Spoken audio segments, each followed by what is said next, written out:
This is Joe DeLuca, and you're listening to the Hometown Real Estate Broadcast Network. This is Joe DeLuca, and you're listening to the Hometown Real Estate Broadcast Network.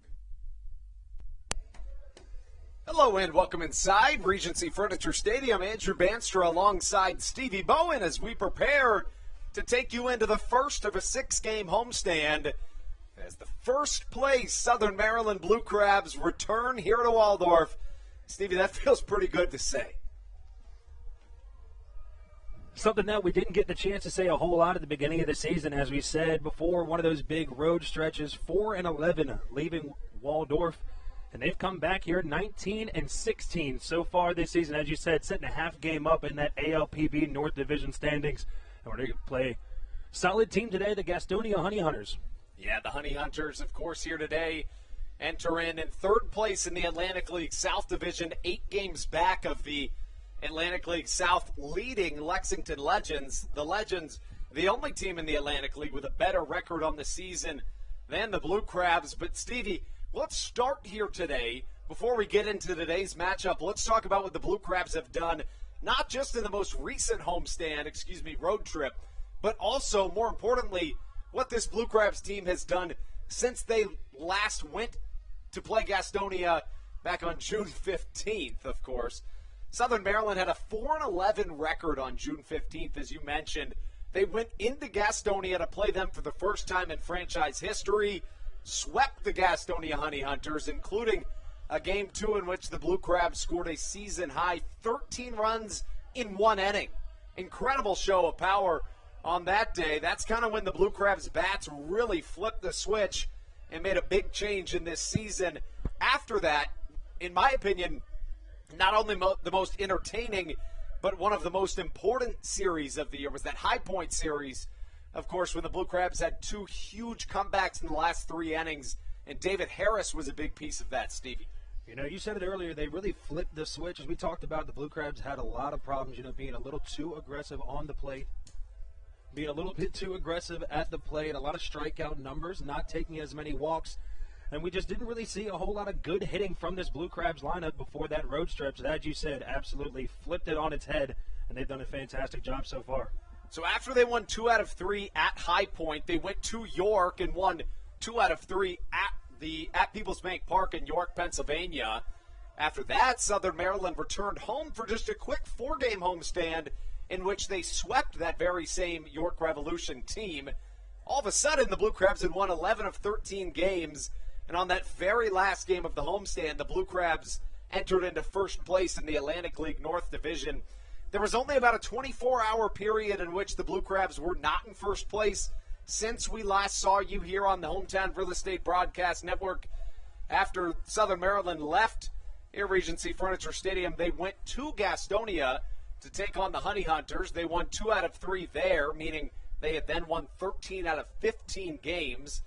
Then I think the biggest series of the season took place after that. This past Long Island series, of course, Southern Maryland entered just a half game up on the Long Island Ducks, and after a series opening win in which the Blue Crabs won 1-0, they lost the 2 subsequent games, but then, Stevie, another 1-0 win last night. All 4 games between the Long Island Ducks and the Blue Crabs were decided by 1 run. Southern Maryland scored first in all 4 games. So these last 4 games a little bit reminiscent offensively of what we saw at the start of the season from a Blue Crabs team whose pitching has always been there. Talk about the incredible run Southern Maryland's pitching staff has had with shutouts, Stevie. Yes, so far this season, the Blue Crabs are leading the Atlantic League with 4 shutout wins so far. As you said, back in 2019, they originally broke that ALPB record that were set by the Long Island Ducks with 13 shutouts. And so far this season, they're doing a fantastic job, hopefully trying to reach that 13 number once again. Yeah, and Stevie, we talk especially about not only was this past series so important for Southern Maryland in the fact that they were playing against the team that's right there with them in the Atlantic League North Division, but in addition to that, it was never going to be easy considering that a 3-time MVP candidate and a 3-time All-Star, Ian Kinsler, was playing for the Long Island Ducks. I mean, in my opinion, that puts Kinsler in the conversation as one of the best Atlantic Leaguers in terms of past career resume ever, wouldn't you think? No, yes, of course. You easily put him up there. Of course, we talked about the Lexington Legends getting co-owner / now new infielder Brandon Phillips to their team as well. And that just adds to the list of former MLB pros that have a lot of experience under their belt. Yeah, Matt Lato certainly makes that list. A guy like Ricky Henderson certainly in that conversation.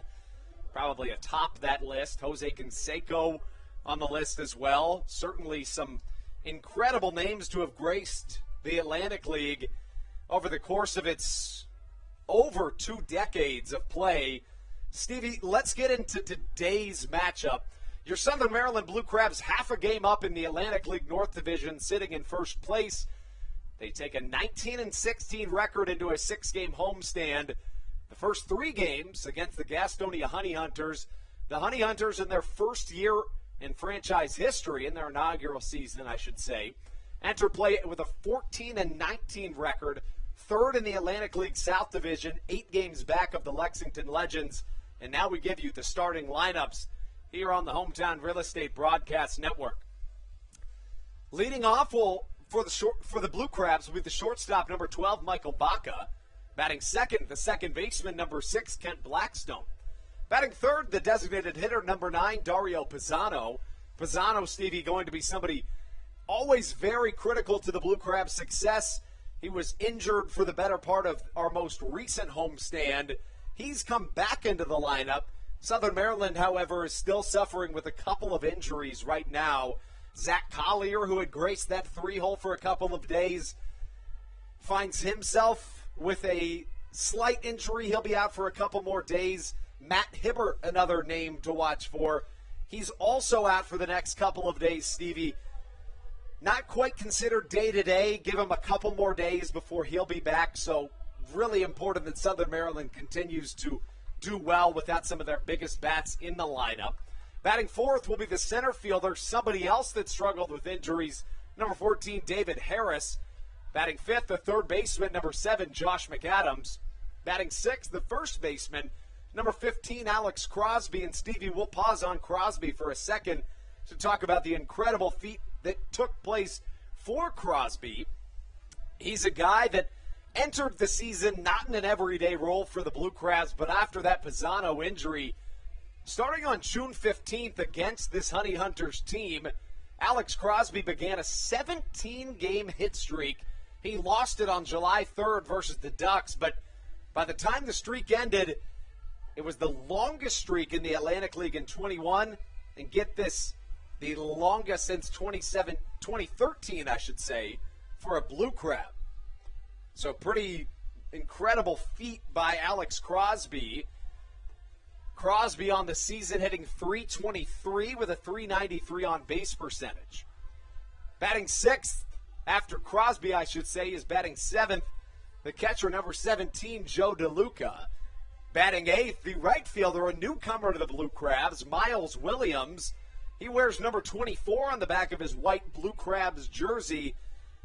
Just earlier today, Stevie, Miles Williams was acquired by this Honey Hunters team in exchange for the right-handed pitcher Austin Glorious. So on the mound for the Blue Crabs will be the right-hander Colton Mahoney. Now, of course, this was Glorious's spot in the rotation.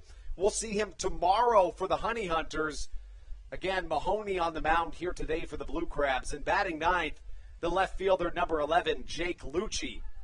Now, Miles Williams on the season hitting .194, a .308 on base percentage. But to be completely honest with you, I'd be remiss if I didn't bring up Angeles Nina.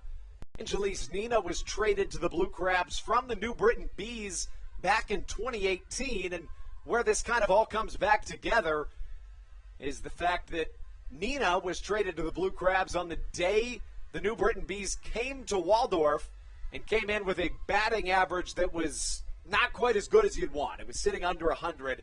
Next thing you know, he goes on an incredible tear where he hits .450 over his next 50 games, raises his batting average well above 300. So You'd love to see Williams fit into a similar role. Of course, that's optimistic thinking, but Williams, a guy with a lot of athleticism, somebody that's going to do it in a ton of ways for a Blue Crabs team that could use a spark in the batting order. What's it going to take for Miles Williams, Stevie, to adjust well into this Blue Crabs order? You know, you think you're coming into this Blue Crabs team. You have Zach Collier, who's currently out, due to injury. I think when you're coming in here, you're not trying to be Zach Collier. You're not necessarily trying to take his spot. I think we just need to see Williams step up in the lineup today and just kind of, fill the role, just for a short time. Who knows? Maybe he ends up getting that starting spot. But I think we're just going to have to wait and see. It's a good point you raise because, we've talked about it already. We've only been on air for 10 minutes, and we've already a couple times brought up individuals who weren't everyday starters at the start of the year, but have proved themselves. Obviously, you first think about Kent Blackstone, who did just that in 2019. Next up, you think of Josh McAdams. Those are two of the best hitters the Blue Crabs have on their entire roster. Both of those guys proved themselves in 2019. Here in 2021, Alex Crosby, easily the best example of that. Did not start every day, but when he did, the Blue Crabs ripped off an incredible 13-2 span in which he found himself eventually ending a 17-game hit streak. All told, the Blue Crabs would go 14-3 in those 17 games. But with that being said, let's give you the Gastonia Honey Hunters starting lineup here on Tuesday, July 6th, 2021. Batting first, an MLB veteran, a center fielder, number 1, Boog Powell. Batting second, the right fielder, number 12, Mike Pappy. Batting third, the third baseman, number 17, Mike Osinski. Batting fourth, the designated hitter, number 4, Jake Skoll. Batting fifth, the left fielder, number 28, Joshua Saleh. Batting sixth, the first baseman, number 25, Emmanuel Tapia. Batting seventh, the shortstop, number 6, Manuel Geraldo. Batting eighth, the second baseman, number 10, Jordan Howard. And batting ninth, the catcher, number 37, Hermindo Escobar. On the mound for the Gastonia Honey Hunters, it is the right-hander, number 27, A.J. Merkel. And, of course, managing these Gastonia Honey Hunters is Mauro Gazzo. Managing the Blue Crabs, as always, is Stan Clyburn, who has put together quite the span as your Southern Maryland Blue Crabs have flipped their season on its head. Stevie, I say this all the time, but this is an incredibly important series for the Blue Crabs. It feels like, especially with the state of the Atlantic League as it is right now, basically every team in the league is within striking distance to win their division in this first half. We're entering, of course, game number 36 of 60 in this first half, and everything is very tight, so you never can take a day off, really, especially with a couple of injured guys. Who are you looking for tonight on the Blue Crabs starting lineup or on the mound to lead them to a series opener victory? Andrew, I was thinking about this a little bit earlier before the game. I was taking a look at these Atlantic League, hitting regular season stats, the league leaders. The Blue Crabs don't have a lot of people on this list, You have Joe DeLuca with 2 triples. He's currently tied for second base in the Atlantic League. And other than that, you really don't see a whole lot of guys on there. And I think just as a whole, this lineup really needs to show up. You can't rely on some of your top batters, as you see in Alex Crosby or Josh McAdams as of late. You can't really, put it all on them to hopefully give you guys out a win. So I'm looking for the entire lineup to just show out and produce today. Of course, the Blue Crabs this season 5-1 against the Gastonia Honey Hunters. That has been part of this incredible stretch that the Blue Crabs have been able to put together. We talked about the pitching staff, though. When you look at the league leaders pitching-wise, Southern Maryland incredibly with 3 of the best 6 ERAs in the entire league, with Brandon Barker, who got the win last night, atop the ERA standings. Stevie and I will step aside for just a moment.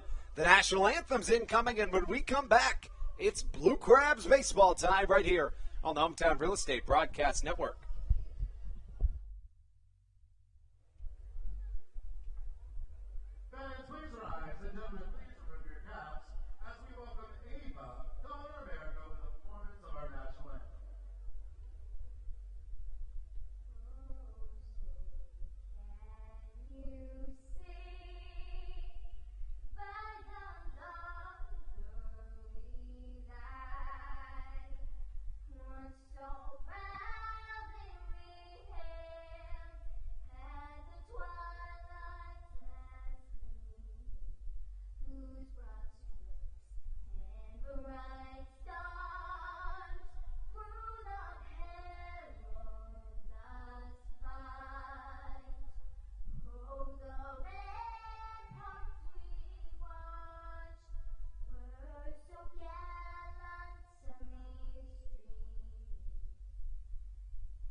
hope you folks were able to hear that here on the Hometown Real Estate Broadcast Network. I kept it right here with our crowd microphone in hopes that you would be able to hear that. Stevie, that was a beautiful rendition of our national anthem coming right after the 4th of July. No, that was fantastic. And speaking of the 4th of July, had our big fireworks spectacular here at Regency Furniture Stadium on Sunday.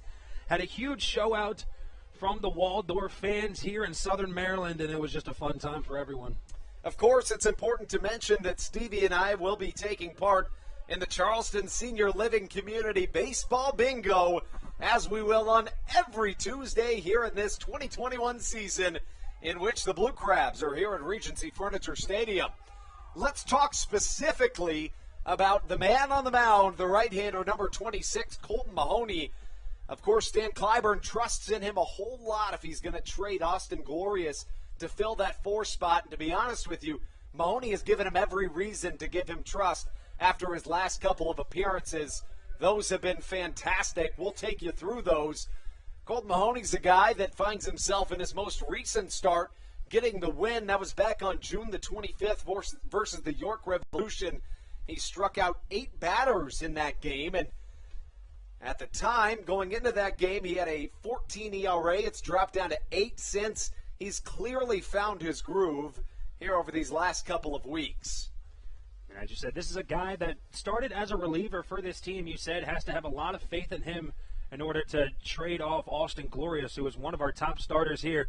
And, I mean, you really said it. Colton Mahoney hasn't been a starter for us a whole lot this season, but has given him every reason to keep him in that starting rotation. You know, done a nice job so far, as you said, brought that ERA back down. 16 strikeouts and 13 walks so far on this season. I think he's a really solid guy to round out that starting rotation. There's no question about it, as baseball is seconds away from beginning here at Regency Furniture Stadium. Here on a beautiful night, you know, we talked about it a little bit earlier, Steve. It was pretty hot earlier today, but I think it's cooled down just for game time. Then again, we're here up in the air conditioning in the Bayonet press box. Yeah, of course, you can't really tell. I was leaving my house at 9 a.m. today to head to work, and I could tell it was just going to be very humid today. You know, last week it was beautiful outside, especially, I mean, even on the 4th of July, I thought it was pretty cool. You know, that seemed to be a common theme. Whenever the Blue Crabs go away, we just have this best weather ever. And of course, best baseball weather, especially. Agreed, yes, best baseball weather. And of course, they come back and it's just blistering hot. Colton Mahoney on the mound, working out of the stretch. His first pitch will miss down low to the left-handed hitting Boog Powell. The MLB veteran works the count to 1 ball and no strikes here on the top of the first. Mahoney on the season finds himself with a 1-1 record in 15 1/3 innings pitched. This is his 3rd start. As he misses down low once more, he has an 8.80 ERA. Has fanned 16 batters while walking 13. Powell hits a 2-0 foul down the first base line. Boog Powell hits left, throws left. The 28-year-old was originally drafted by the Oakland Athletics in the 20th round of the 2012 MLB draft. Powell made his MLB debut in 2017. He did so at the age of 24 as a member of the Seattle Mariners. That season for the Mariners, he played in 23 games, hitting .194. But, Steve, he was traded to the Oakland Athletics mid-season, and at the MLB level, he had an impressive season in 29 games. The left-handed hitting outfielder hit .321 in 29 games, had an .874 OPS. His last season played in the MLB level was in 2018, again for the A's.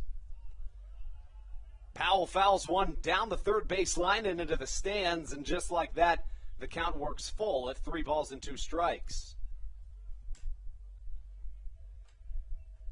Powell, a guy, to be completely honest with you, I was expecting him to be in the MLB for a decade when he made his MLB debut the way that he played. He's a name that a lot of people know.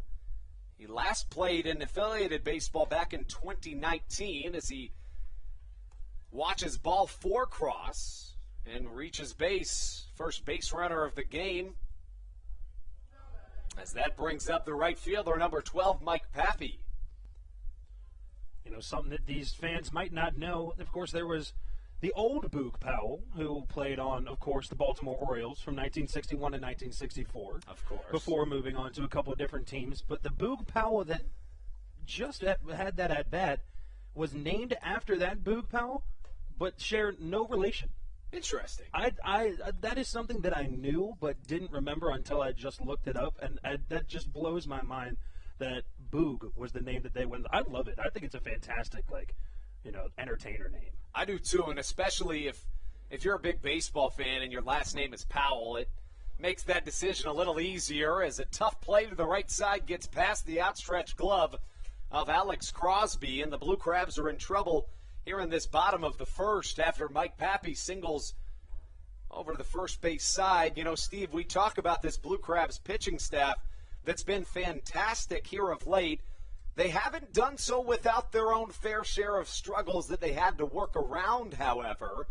Southern Maryland forced the Long Island Ducks to ground into 4 double plays last night.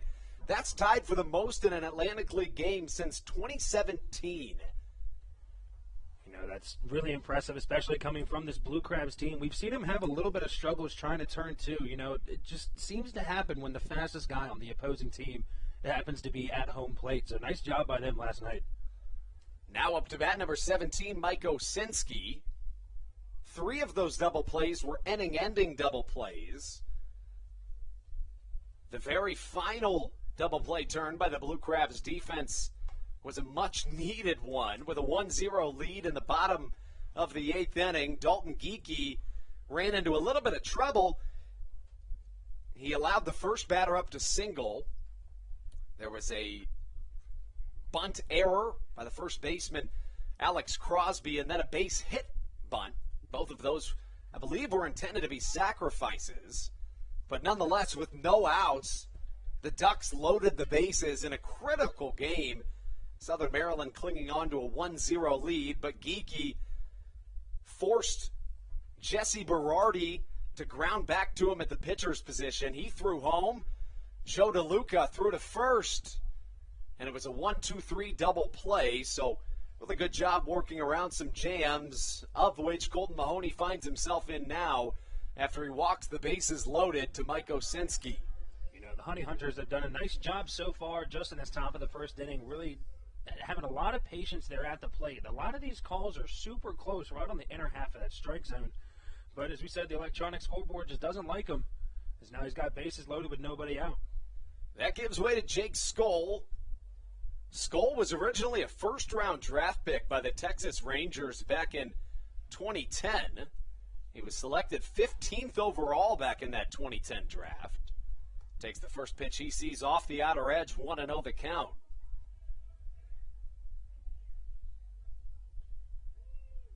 That same draft, of course, was the year that Bryce Harper was taken number 1 overall. Stevie, can you tell me who was drafted 3rd overall that year? He has a better career WAR than Bryce Harper. I do not know. I think you know him pretty well. I think I do as well. He's not an Oriole anymore. I know he's not. He's a third baseman. Yeah, no, you can just say it because I know. Manny Machado, of course. Yeah, that's who it is. Who I'm referring to. I miss him so much. Another Orioles connection. Matt Harvey was drafted 7th overall that year. Of course, drafted by the Mets. Fastball swinging. Gets past the outstretched glove of Joe DeLuca.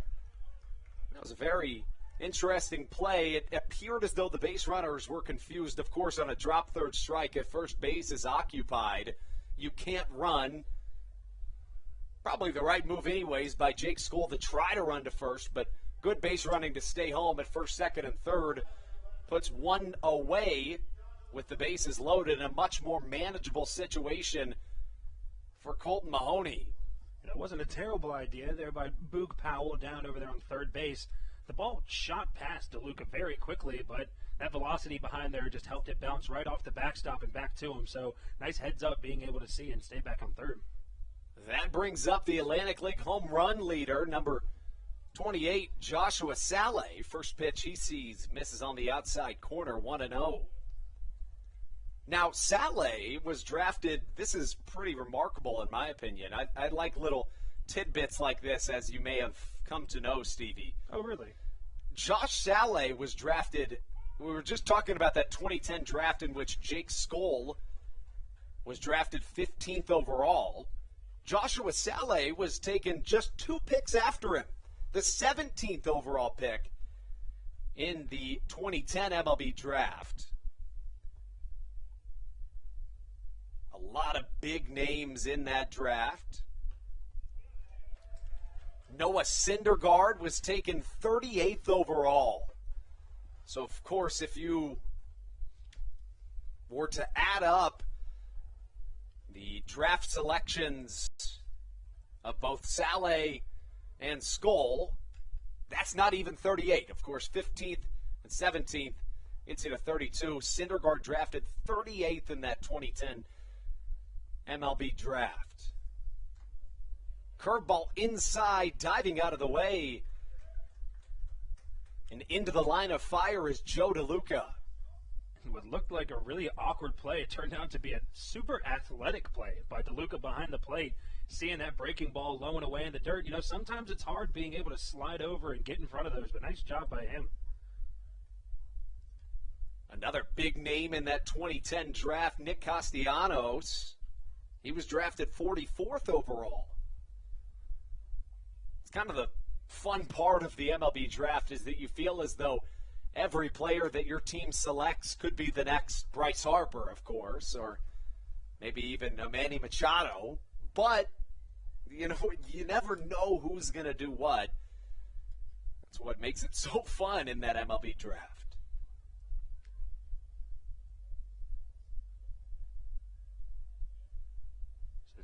Josh Saleh, as you said, the Atlantic League home run leader.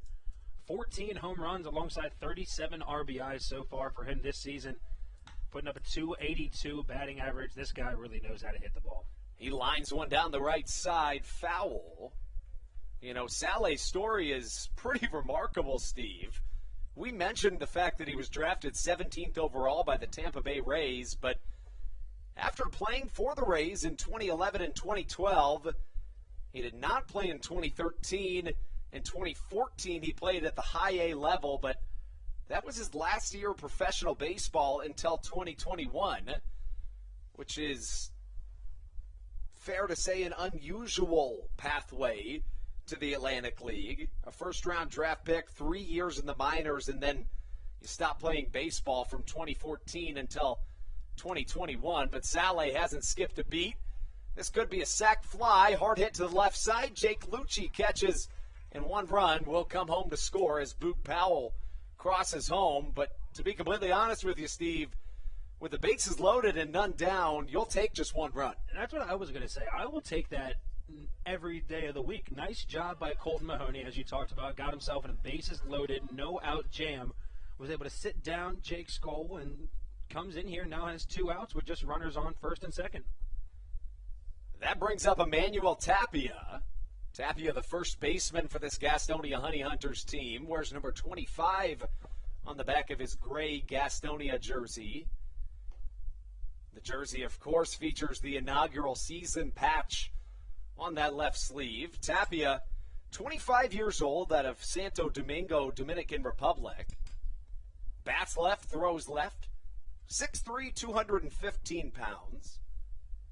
Began his professional career after being signed as an international free agent in 2013 by the Cleveland Indians organization. Played with the Indians from 2013 to 2018,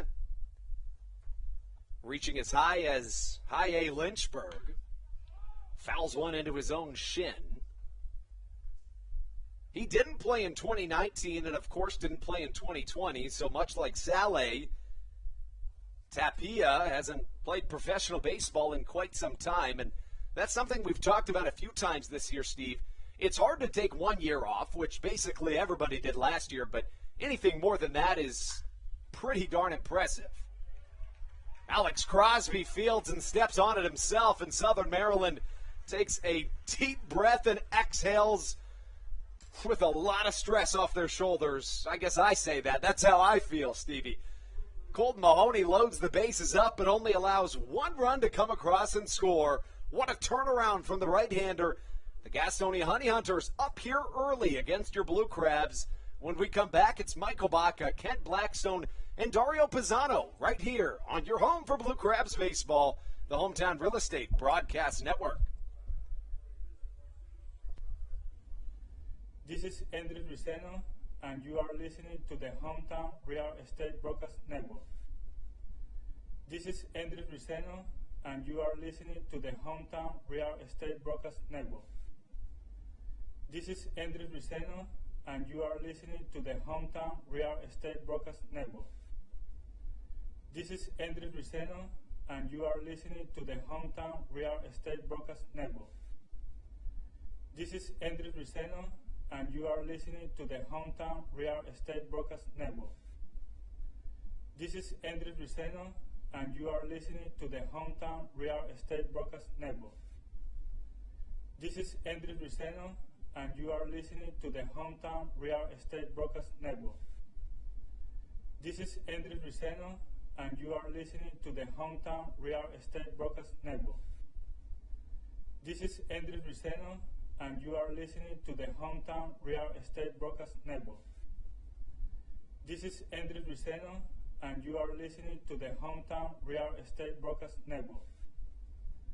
This is Andres Riceno, and you are listening to the Hometown Real Estate Broadcast Network. This is Andres Riceno, and you are listening to the Hometown Real Estate Broadcast Network. This is Andres Riceno, and you are listening to the Hometown Real Estate Broadcast Network. This is Andres Riceno, and you are listening to the Hometown Real Estate Broadcast Network. This is Andres Riceno, and you are listening to the Hometown Real Estate Broadcast Network. This is Andres Riceno, and you are listening to the Hometown Real Estate Broadcast Network. This is Andres Riceno, and you are listening to the Hometown Real Estate Broadcast Network. This is Andres Riceno, listening to the Hometown Real Estate Broadcast Network. So, what do you like about your home? Practice like hockey. I practice stick handling and sometimes shooting. Mommy. Go outside sometimes. I like playing lacrosse. Playing the Switch. I like the Scrabble. Daddy. I like to build Legos at home. I have the biggest closet.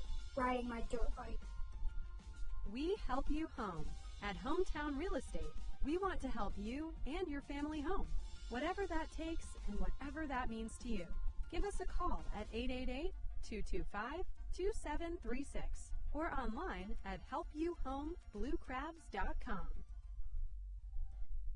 All Pawn is Southern Maryland's premier pawn shop and is the official pawn shop of the Southern Maryland Blue Crab. We apologize for any technical difficulties that may have taken place in between that half inning. As we take you into the bottom of the first here at Regency Furniture Stadium, Andrew Banster alongside my broadcast partner Stevie Bowen here at Regency Furniture Stadium. Michael Baca starts the Blue Crabs off offensively. He fouls one over our heads in the Bayonet press box. Baca entering play here today, hitting .300 with a .375 on base percentage, 2 home runs, 10 RBIs, but he's been especially good against this Gastonia Honey Hunters team. He homered in back-to-back games in the first series between the Honey Hunters and the Blue Crabs. That was back on June 15th and 16th. Another strike called off the right arm of A.J. Merkel. Give you the numbers on Merkel in just a moment as Baca fouls one to the right side. Entering play, A.J. Merkel in just his 4th start on the season, but his 8th appearance in whole. He's 1-1 on the year with a .479 ERA. Has pitched 20 2/3 innings, but the whip and the ERA don't tell the same story. Of course, you'd like that walks plus hits per innings pitched to be a little lower than 1.2. as Merkel strikes out Baca and tells me to forget about statistics and just look at the game itself, right, Steve? It's nice to know statistics. It is. It's always nice to know. But I will admit, it always sucks when something like that happens on the field and you just kind of miss it because you weren't necessarily paying attention. It's true. There's nothing you can do about it. It happens. There's going to be another batter. It's okay. Now, we talk about the man on the mound, A.J. Merkel. Of course, a 1.694 whip entering play. But again, a 4.79 ERA is passable. Kent Blackstone up to the plate. First pitch from Merkel that Blackstone misses off the outer edge. Blackstone hitting .237 on the year with a .420 slugging percentage. He has also fared awfully well against this Gastonia Honey Hunters team. The second baseman takes a strike on the outside corner to even the count of the ball and a strike. We talk about Blackstone, Collier, and Michael Baca a lot. Normally the 1, 2, 3 you see in this Blue Crabs lineup. These guys can be put either at the top or on the bottom of the lineup. They do a nice job, hitting just all around. Blackstone on this most recent 6-game road trip went 7 for 27 with 2 home runs, which is pretty much indicative of what he's done against the Gastonia Honey Hunters this year. Against the Honey Hunters, hitting 8 for 23 with 2 homers and 6 RBIs as he singles up the middle. A broken bat chip shot gets the Blue Crabs on base here in this bottom of the first. That's a good piece of hitting by Blackstone. A very nice piece of hitting. That seems to be his bread and butter as of recent. You see a lot of hits from him, just nice liners right back up the middle as he's seeing the ball really well. We mentioned that tonight Stevie and I are playing the Charleston Senior Living Community Baseball Bingo. Steve, have you been keeping track of your bingo card? I kind of forgot about it. So, as we talked about beforehand, we need to, I'm trying to figure out how to do this correctly. It's got to be a blackout, in my opinion. So, but technically the way people are playing here at Blue Crab Stadium is they have to make the triangle, as the right angle on the ball, right, and then go diagonally. Unless, do you want to just try to do a blackout? Well, I'm trying to think of last time. We didn't finish it. You're right. Out, yeah. So why don't we try that? So it's a right triangle. Yeah. And I'm going to put pictures of both of our bingo cards on the screen in between innings. Dario Pisano up to the plate. Pisano takes a fastball inside. Pisano's been on a tear of late. The left-handed hitting designated hitter for the Blue Crabs. Went 6 for 13 on the team's most recent road trip. Hitting .289 on the season with 17 RBIs. Blackstone goes on the pitch, but Pisano slams it to center. Back is the center fielder, Boog Powell, who makes that look like a can of corn. Tried to hit and run, did the Blue Crabs, got a good piece of it, but a little bit too much on that ball for Pisano. A nice piece of swinging. I really enjoyed that ball off the bat. And you said a really nice jump by Blackstone over at first, but I just hate to see a fly ball on a hit and run situation. That brings up David Harris. Harris, the center fielder, wears number 14 on the back of his jersey.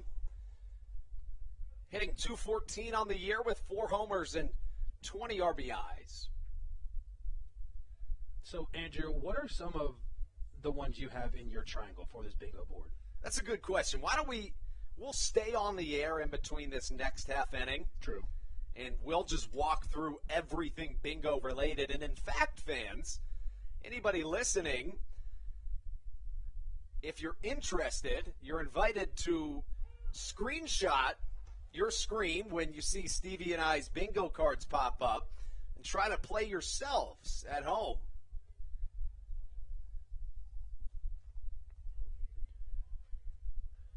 A couple of mine on this bingo card are a lot when the Blue Crabs are in the field.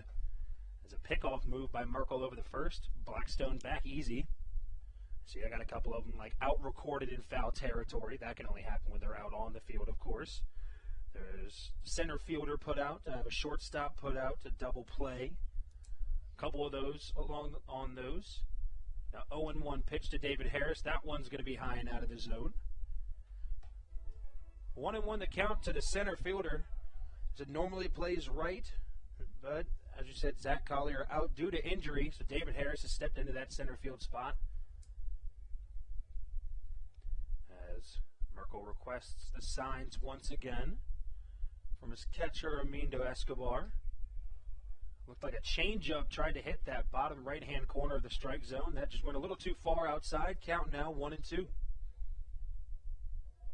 Excuse me, count now 2-1.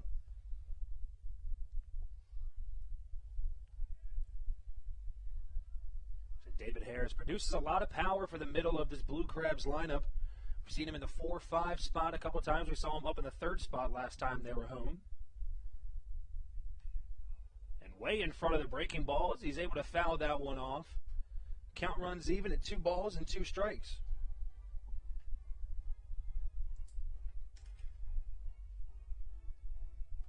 As you said, David Harris normally in that right field spot. Does a nice job at the plate so far this season.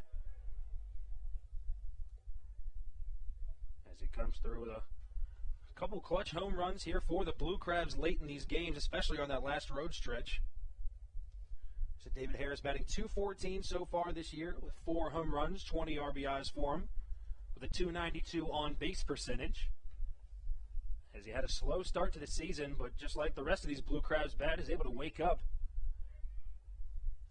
Fouls that one off to the right side of the concourse here at Regency Furniture Stadium.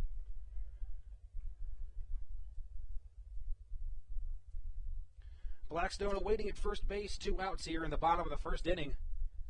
Blue Crabs trailing the Honey Hunters 1-0. As we talked about after Colton Mahoney able to get out of that bases loaded, no out jam with only letting up 1 run last inning. That was the 2-2 pitch. And a big swing from Harris as that one's in the dirt. Strike 3. Throw down to second, doesn't matter. Fans are unhappy about it, but as you said, Steve, it won't matter all that much. As let's get you those bingo cards here in just a moment. But Steve, explain a little bit more about how exactly it is that we play bingo here on this Blue Crabs broadcast network. So here, every Tuesday at Regency Furniture Stadium is our Silver Sluggers night, where we have, older people come into the stadium. They get discounted tickets. It's more of a night to show our appreciation for our older Blue Crabs fans. And we have bingo cards that we give out at our table for Silver Sluggers. A lot of the ones have, if the Blue Crabs put a runner in scoring position, you can block off that spot. They have Blue Crabs get a stolen base, first baseman put out, and if they win, if they're able to complete the triangle that they're trying to make, they win a prize. And as you can see on the bingo cards that we just put on the screen, on the left is Stevie's bingo card. On the right is mine. So again, fans, if you want to screenshot this, we invite you to do so that you can play along here on this Charleston Senior Living Community Baseball Bingo Night here on the Hometown Real Estate Broadcast Network. As you can see, we drew right angles or right triangles on our bingo cards, and we're just trying to fill out everything in that right triangle. Again, Stevie on the left, Andrew on the right. Andrew, I'm not going to lie, I'm a little annoyed right now that Stan Cliburn did not reach fair territory and go talk to the umpire, because as you guys can see on that screenshot, that's one of my spots, but we'll see if it happens later in the game. I mean, to that point, Stevie, I would have, if Blackstone was able to steal second, if it wasn't a strikeout situation, I would have had a stolen base and a runner in scoring position. So again, you can see on our bingo cards what we have.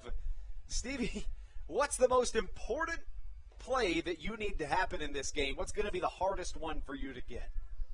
I don't know. I'm trying to look at some of these, and I think mine has to be any player caught in a rundown. I think that's a tough one. Pretty infrequent scenario. That is a very tough one to get. Honestly, a lot of mine aren't super hard, but I think one that we've talked about many times, that magic number being 4 for the Blue Crabs. I need one that says the Blue Crabs need more than 4 hits.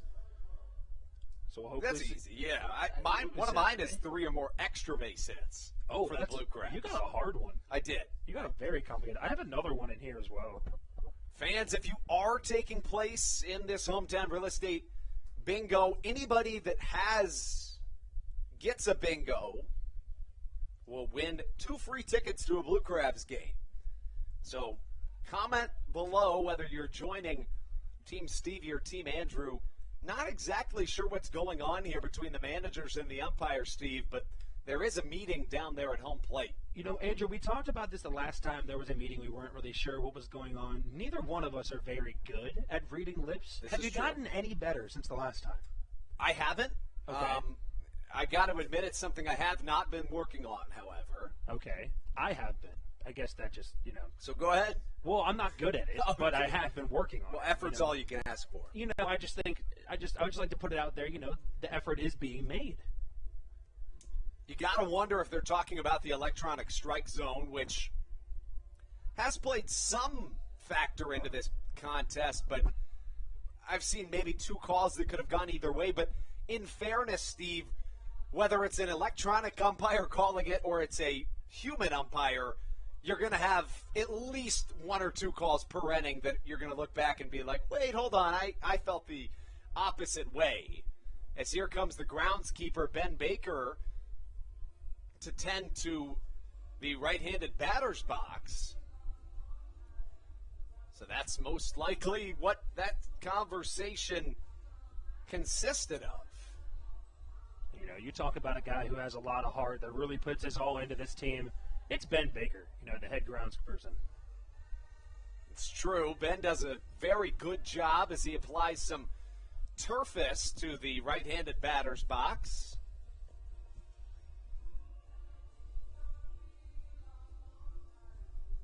Ben actually, while he's not a native of Southern Maryland, he does have a lot of family that lives in Southern Maryland. Grew up all over the place, but spent a good majority of his adolescence and his younger 20s in the Southern Maryland area. If there's one place you want to spend your 20s, it's in the Southern Maryland area, I'll tell you that. Stevie, a native of Southern Maryland, so he can speak to that better than anybody. What are some of the favorite things you did growing up other than coming to Blue Crabs games, Steve? Andrew, I'm not going to lie to you. When I just said that if there's anywhere you want to be in your 20s in Southern Maryland, I was lying. There's not much to do around here. So most of the stuff I did when I was younger was just hanging out at friends' houses. But, in fairness to Southern Maryland, of which I love, I think that wherever you are, people say, there's not much to do here, but you just got to find it, honestly. Truly. I mean, and obviously we're getting a little off topic in terms of baseball talk, but truly, no matter where you're from, let's say you live in New York City, sure, you can go to Times Square, but at the end of the day, unless you're filthy rich, you're probably just hanging out with your friends most of the time. Exactly. A lot of the things you do when you're out at home, you just got to find a spot and hang out with friends. It doesn't have to be at someone's house. There's a running joke with a lot of people in Calvert County. A lot of people like to hang out at Wawa. That just seems to be the hangout spot on Friday nights. And it looks like Stan Clyburn's going to take his team off the field. With that being said, we're going to take a short break here on the Hometown Real Estate Broadcast Network. We'll step aside and we'll be right back with more Blue Crabs baseball on the other end of this break.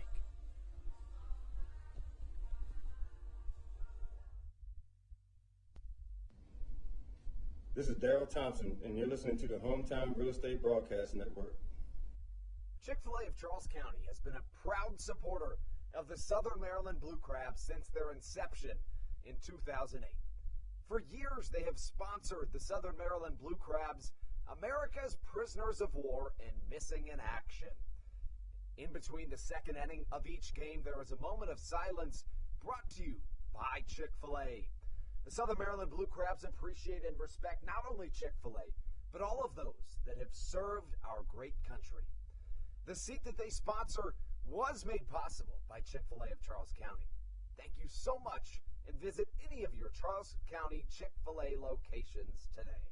Through October of 2021, COVID-19 vaccinations are offered right here at Regency Furniture Stadium.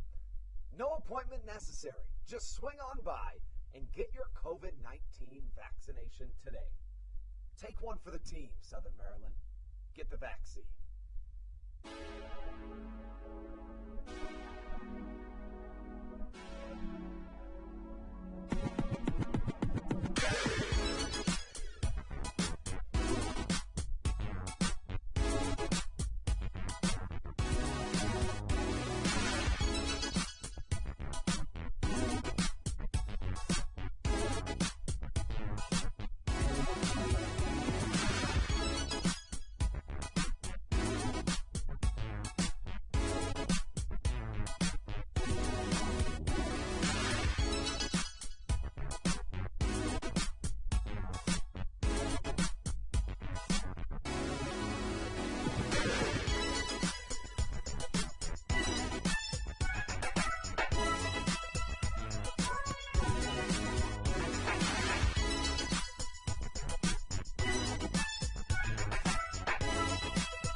This is David Harris, and you're listening to Hometown Real Estate Broadcast Network.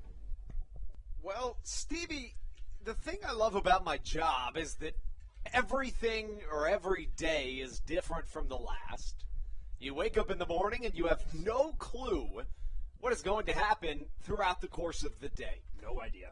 Generally, that's because random things pop up throughout the day, whether that be somebody changes their walk-up song or somebody, what have you. But every once in a while, you see something you've never seen before. That's exactly what just happened here on the Hometown Real Estate Broadcast Network.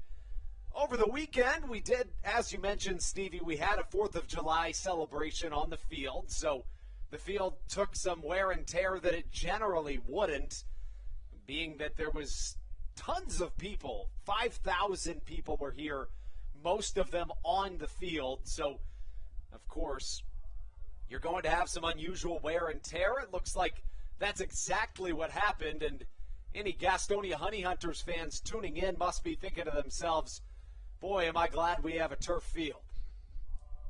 You know, that sparks an interesting conversation. You know, I like the idea of turf fields. I like the idea of, you know, not having to worry about trying to keep up with it 24/7. Obviously, turf has its own issues on its own. I like turf fields a lot, but I think nothing beats just an old-fashioned baseball field. That's true. In college, we played on a turf field, and, you know, it was honest. It was truly a treat to go on the road, and whenever you dove or anything like that, I'm the type of guy that if I didn't get dirty during a game, now this is weird, Steve, but I would just get dirty. At the end of the game, if I didn't get dirty, I'd just dive in the dirt. Now, I only really do this today in like a men's league game. I wouldn't have done that in high school per se, but, you know. You know, I mean, I get what you're saying, though. You gotta get dirty. Yeah, exactly. You're playing baseball. If you come home dirty, it looks like you didn't play. Especially, you know, as a high school kid, you can't go home to you can't go see your girlfriend after the game and be completely clean, that shows you that, you weren't playing all that hard.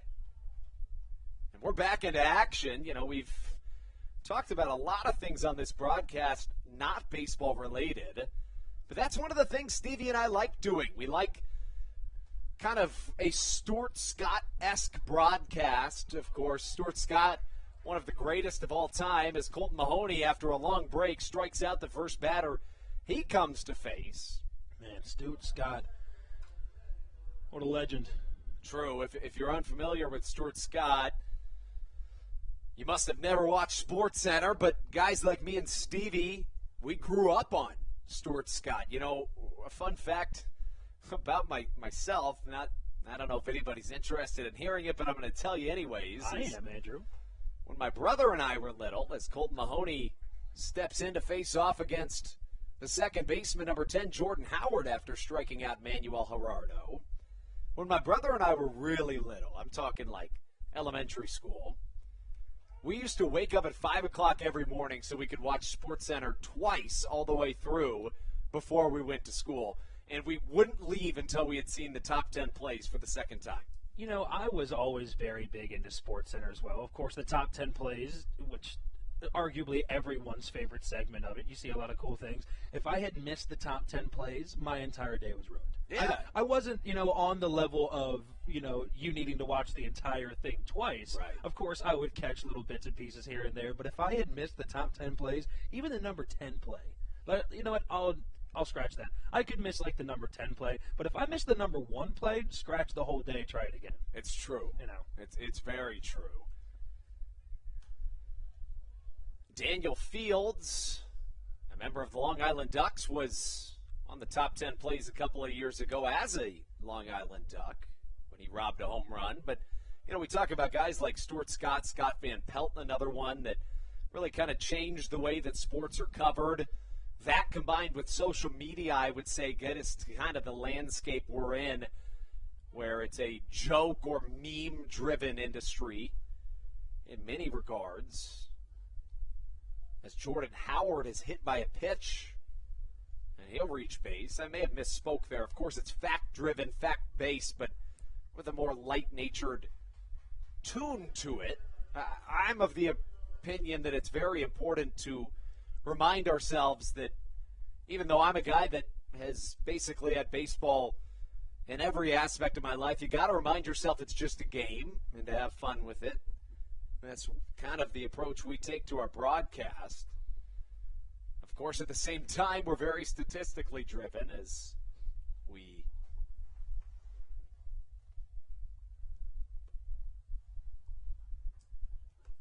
move back into the gameplay. The catcher, number 37, Armindo Escobar, steps into the right-handed batter's box. Steve, we were talking about it before the game. Somebody not in the starting lineup for this Gastonia Honey Hunters team is a longtime MLB veteran at the catcher's position. A hit and run works to perfection as the Honey Hunters get a base hit from their 9-hole, Armindo Escobar, to put runners on the corners with one down. No, I will say that that's one of the things that I love about the game of baseball, when a play like that is just perfectly executed the exact way you want it. As you know, with a guy in the right-hander's batter's box up at the plate, if a guy tries to steal second, Kent Blackstone did exactly what he was supposed to do. It's his job to go over and cover second base to try to get him out on the steal. And an absolutely fantastic job at Escobar, just throwing his hands out there and getting the ball perfectly by him. Gastonia with runners on the corners and one down. Colton Mahoney struck out the first batter he faced in this inning. That was Manuel Gerardo, but after hitting Jordan Howard, who was attempting to steal second base before a hit and run worked to perfection, now Boog Powell is up to the plate. Powell hits .219 with runners in scoring position here in 2021 as he lofts one to deep center field. Back goes David Harris all the way back to the track, and it's yet another sacrifice fly. And the second Gastonia Honey Hunters run here in the second inning. Make that of the game, but the second in as many innings. Man, a nice job by Powell putting that ball deep enough. David Harris had to turn and kind of run for it for a little bit. giving Escobar almost a chance to try to take off and tag up to second base, but a nice job getting that run across. You know, off the bat, that looked like it might be a bang-bang play at home. Looked like Harris might not have to move much, but that ball elevated and flew much more than it looked like it might, despite the flag not flying all that much. Not too much wind here in Southern Maryland as Mike Pappy steps up to the plate.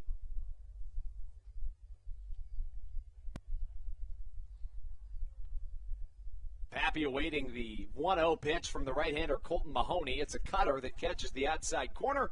It evens things up at a ball and a strike. Pappy in his first at-bat had that rip down the first baseline. Alex Crosby almost made a fantastic play, but was able to put Gastonia runners on first and third to start that top of the first. So you can look at it from two perspectives, how we've gotten to this point in the game. One way would be saying, well, the Honey Hunters have done a fantastic job at small ball. You could say that with a hit and run, and you could also say 2 sacrifice flies. But from Southern Maryland's perspective, the damage control has been fantastic. Bases were loaded with no outs in the first, and Mahoney allowed just 1 run as a looper to the left side is caught by Michael Baca in the shallow infield grass to put us through an inning and a half of baseball here at Regency Furniture Stadium. And in case you fans at home were looking at my bingo card that we showed earlier in the broadcast, that Michael Baca put out puts another one on the board for me. Andrew, how many you got so far? That's what I was just counting. I do have... You have to count them? I only have 1. I have 2. Oh. So I was just seeing if I was underestimating myself. So if you're on Team Andrew, you're in a good spot right now. Not a terrible place to be if you're Team Stevie either. Although, again, I would urge you, it's not too late to join Team Andrew. Yes, it is. We'll be right back on the Hometown Real Estate Broadcast Network. This is Joe DeLuca, and you're listening to the Hometown Real Estate Broadcast Network. Whether it's Chris Paul, Cliff Paul, Aaron Rodgers, or even the son of a former Blue Crab, Patrick Mahomes, you've seen many athletes endorsing State Farm. That's because your State Farm agent has your back through good times and not so good times. That's why all the Blue Crabs, Darryl Thompson and the whole team, trust State Farm with their insurance needs. State Farm is the company people have trusted for over 99 years to help life go right. Call your local State Farm agent, Greg Conklin, today at 240-776-4289. When you're in the market to buy or sell a home, call Tony McClure of Century 21 New Millennium and his Grand Slam team, the realtor of the Southern Maryland Blue Crabs since our first season in 2008. Tony and his team of preferred partners includes Tim Murphy of CNF Mortgage and Steve Scott of the Scott Law Group. Together, they will ensure that your real estate needs are nothing short of a grand slam. The quality service you'll receive is Hall of Fame worthy. Put Tony's 41-plus years of experience to work for you. Call or text Tony today at 301-928-1280 for your personal Grand Slam experience. Go Blue Crabs.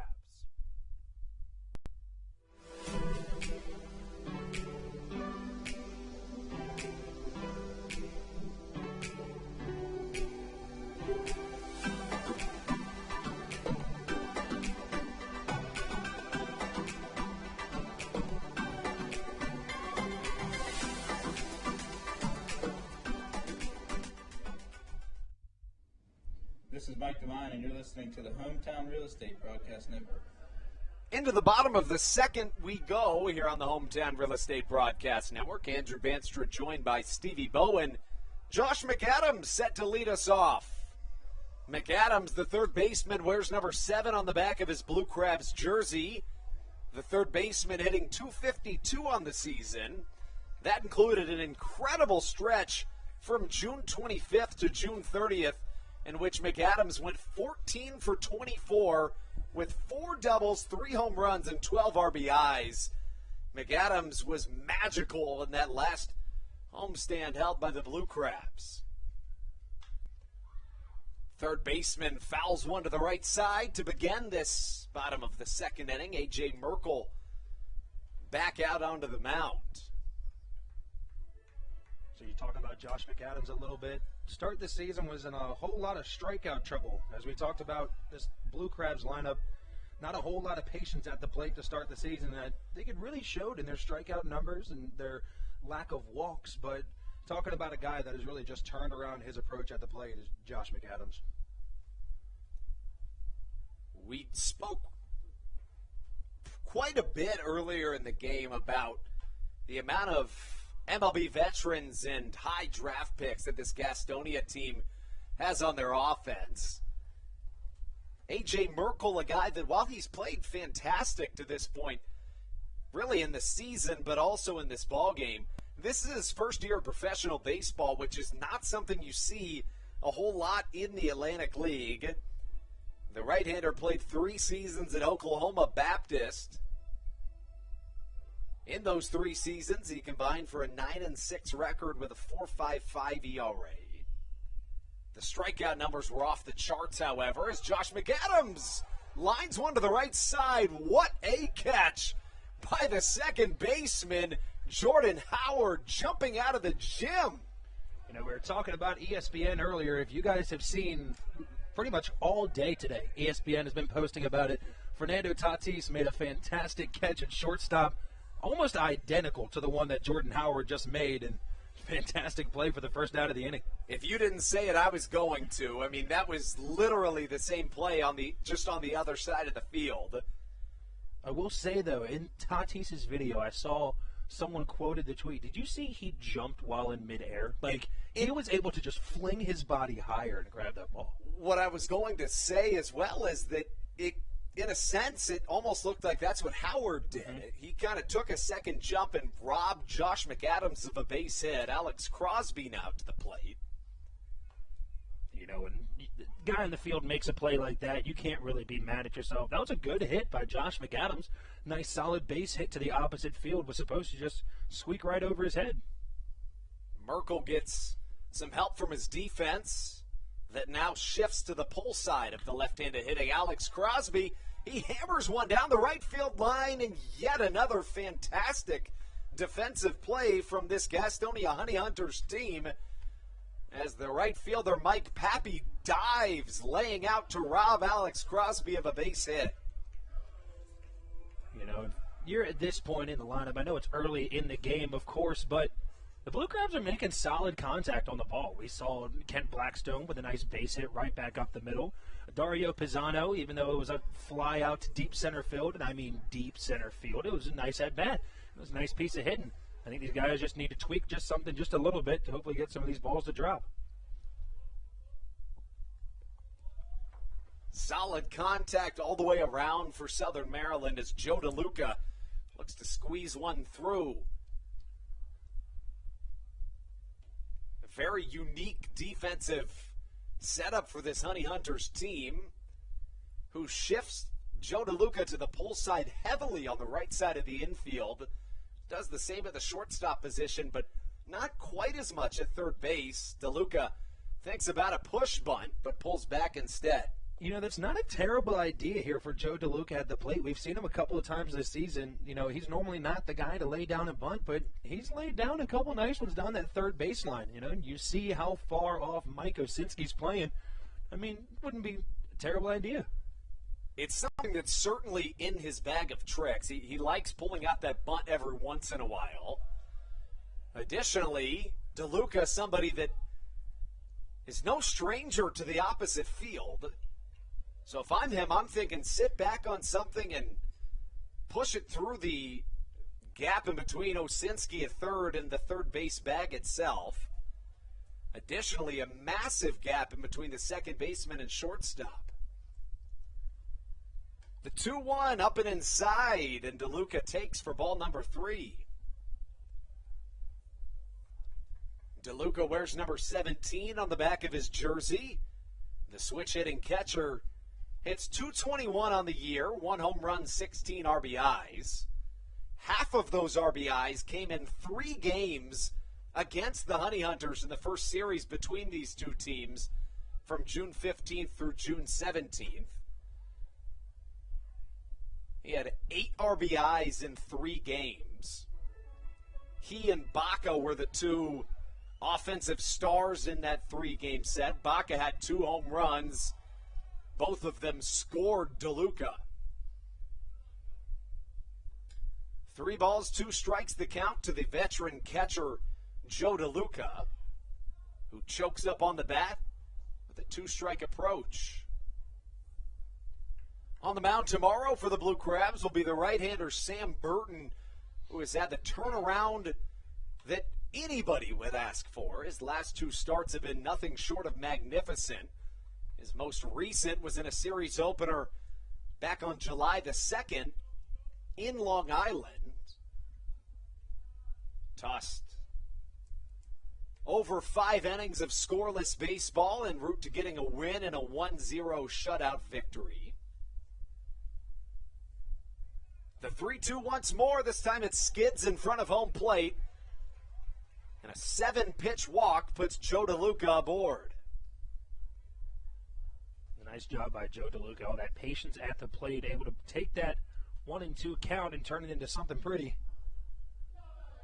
You know, it's something else to mention about the importance of that at bat right there is you want to alter the comfort level of the pitcher in any way possible. That certainly happened when there was a prolonged gap of play back in between the first and second innings, when there was an issue at home plate that took about 10 minutes. But here in the second, you don't want Merkel to get out of it too easy. And after throwing 5 pitches to get out the first 2 batters of this inning, 7 pitches to Joe DeLuca makes this a very different ball game on the right arm of A.J. Merkel, who misses outside. Throw down to first, not in time. Good snap throw by Armindo Escobar. At the plate, a newcomer to the Blue Crabs. It is the right fielder, number 24, Miles Williams. Williams was traded to the Blue Crabs from the Honey Hunters earlier today. The right-handed hitting outfielder prepares for the pitch from Merkel, who you'd have to figure he knows pretty well, has played behind him a fair amount of times. In fact, has been on the field when Merkel was pitching 7 times already this year. The right-handed pitching Merkel, somebody who sometimes is a starter, other times is a reliever, is a flare hit, broken bat single to the right side will put runners at second and third. Wow, an aggressive base running move from Joe DeLuca pans out. A very strong throw from right field, but Mike Pappy's throw not in time. Miles Williams takes advantage of it. Runners at second and third with 2 down. And as you can see, I was looking at Joe DeLuca rounding second base, and it looked like he had some slight hesitation rounding second. Wasn't sure if he could go for third. Was looking for Ray Ortega over there in that third base coach area. Kind of hesitated. An absolutely fantastic throw from Boog Powell in center field. And almost got him at third, but luckily now the Blue Crabs have runners on second and third with 2 outs in the inning. That makes way for Jake Lucci, who had a really good road trip that the Blue Crabs are coming off of. Lucci began the road trip 6 for 13. The batting average raises just under 200 again. As we talked about at the top of the broadcast, this is a Blue Crabs team that is fighting through some injuries. We mentioned Zach Collier and also Matt Hibbert unable to play due to injury, but another Blue Crab we haven't talked about is yet another trade Stan Clyburn made to complete a previous trade as Jake Lucci singles through the left side. Miles Williams rounds third. Strong throw home. Is it in time? Yes, it is. And it looks like Miles Williams came up quickly. I don't think he was trying to run into the home plate umpire, but the home plate umpire was surely startled. No, I can see. Miles Williams came up. I mean, Grant, he should be somewhat angry. I mean, of course, they have a better angle down there. It looked like his hand might have slid in, but when he was trying to get up there, you could see he just kind of slipped a little bit and fell into the umpire. But rightfully a little upset with the call, but hey, Blue Crabs were able to put one on the board to cut this lead in half. I like the aggressive nature from Ray Ortega to this point in the game. Southern Maryland inches from tying this ball game up. Instead, it's a 2-1 Honey Hunters lead as we take you in to the top of the third here on the Hometown Real Estate Broadcast Network. American Radiology is the clear choice for all of your medical imaging needs. With locations in Charles and Calvert counties, they offer a full range of imaging services. Some of their latest innovations included 3D mammography and wide-open MRIs for our claustrophobic patients. For your convenience, they even offer extended weekday hours and Saturdays. For more information or to schedule an appointment, visit their website at AmericanRadiology.com. 2020 was a year unlike any other for everybody. Quickly, the Southern Maryland Blue Crabs came to the realization that baseball must take a backseat to humanity. Immediately, the Blue Crabs staff and all of Crustacean Nation teamed together to provide COVID-19 tests and eventually vaccinations. Southern Maryland's hometown team also hosted food drives, blood drives, backpack drives, toy drives, and so much more, all to help their community. The Blue Crabs couldn't be more thankful to the healthcare heroes that have gotten us to this point and helped our community so much throughout the COVID-19 pandemic. That's why this season is dedicated to our healthcare heroes. Each Saturday night, we will have a healthcare hero, a local healthcare professional, throw out the first pitch of the game and be honored. That's why in 2021, all season long, healthcare professionals get $5 tickets to every single Blue Crabs game. Thank you so much, healthcare heroes, for all that you have, are, and will continue to do for our community.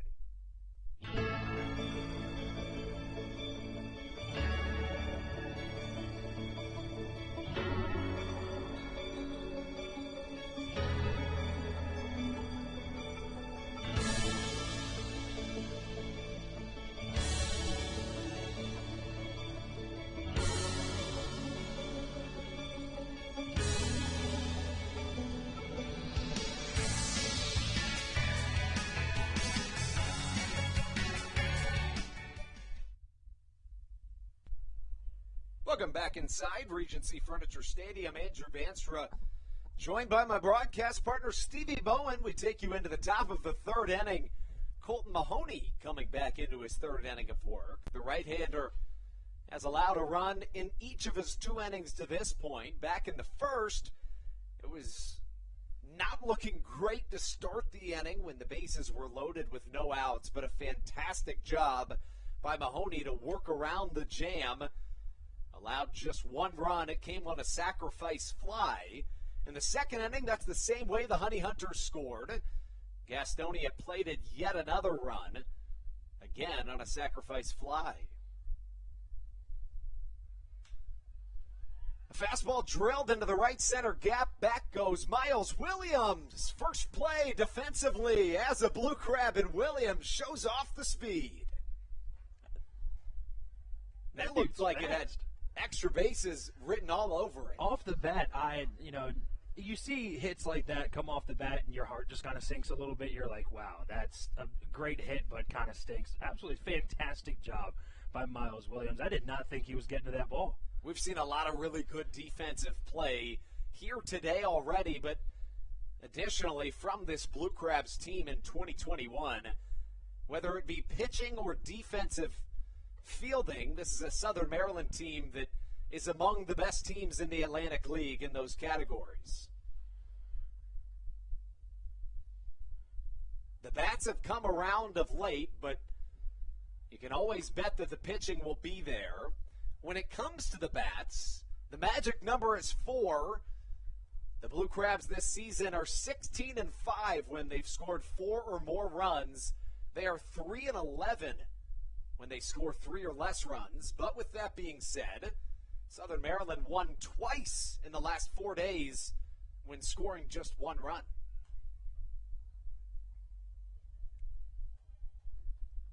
Jake Skoll fouls one towards his own dugout. As Mahoney steps back onto the mound. Skoll wears number 4 on the back of his jersey. Mentioned earlier, he was a first-round draft pick, 15th overall back in 2010.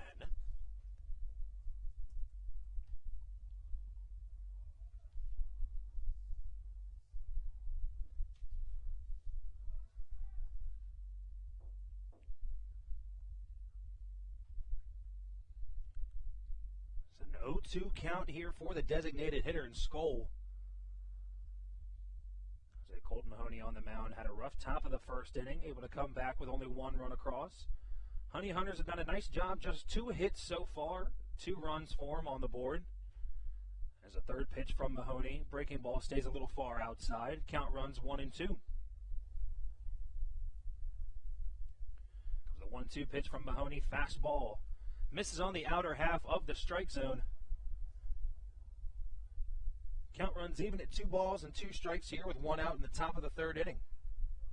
And if you're Mahoney right here, of course, it's very important to work around what could be a little bit of a run starting by the Honey Hunters, and the fact that in each of the first 2 innings, they've put more than 1 runner aboard and scored 1 run in each of the first 2 innings. Southern Maryland cut that lead in half back in the bottom of the second. A 2-out rally started with a Joe DeLuca walk. Miles Williams single that advanced to second on the throw. With runners at second and third, Jake Lucci singled through the left side of the infield, but a beautiful play from the left fielder Joshua Saleh cut off Miles Williams at home to keep the Honey Hunters lead intact. A close pitch is a called ball to make the count full here against number 4, Jake Skoll.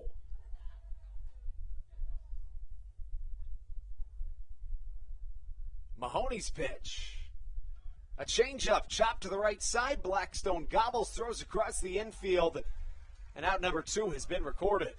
Nice job by Blackstone there, waiting for that bigger hop. Still ended up catching kind of a quick hop there at second base, but nice job making it look clean and making the play. Mahoney certainly seems to be finding a groove here in this third inning, doing so against the heart of the Honey Hunters order. Now facing off against the left fielder, number 28, Joshua Saleh. Mentioned he made that incredible defensive play to keep the Honey Hunters lead. In the bottom of the second, a beautiful curveball has Saleh off balance.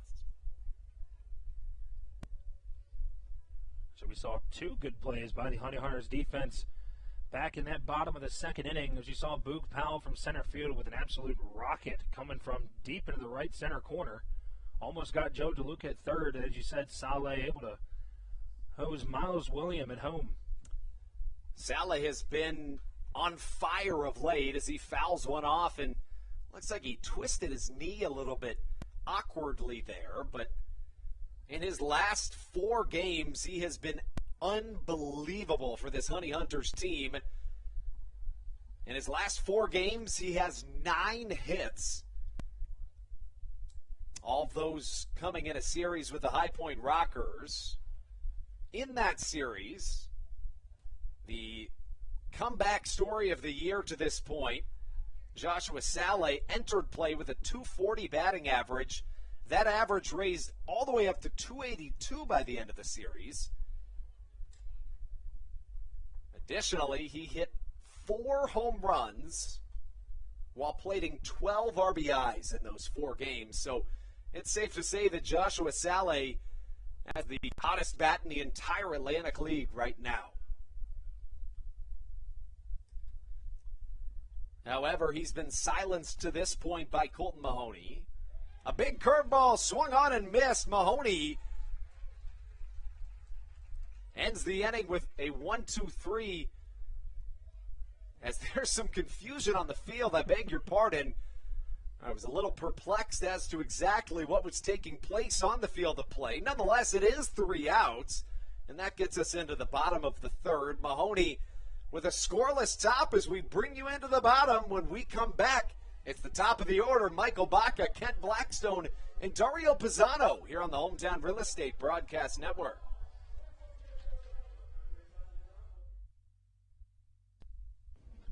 This is Austin Glorious, and you're listening to the Hometown Real Estate Broadcast Network. Through October of 2021, COVID-19 vaccinations are offered right here at Regency Furniture Stadium. No appointment necessary. Just swing on by and get your COVID-19 vaccination today. Take one for the team, Southern Maryland. Get the vaccine. Dyson Building Center is one of the oldest family-owned and operated hardware, lumber, and building supply stores in Southern Maryland. They are located in St. Mary's County on Route 5 in Great Mills. Dyson's has an expansive and diverse inventory to help you with all of your home improvement and project needs. Whether you're new to the world of DIY, a tried and true DIY professional, or somewhere in between, the friendly and experienced staff at Dyson Building Center is ready and willing to help you today.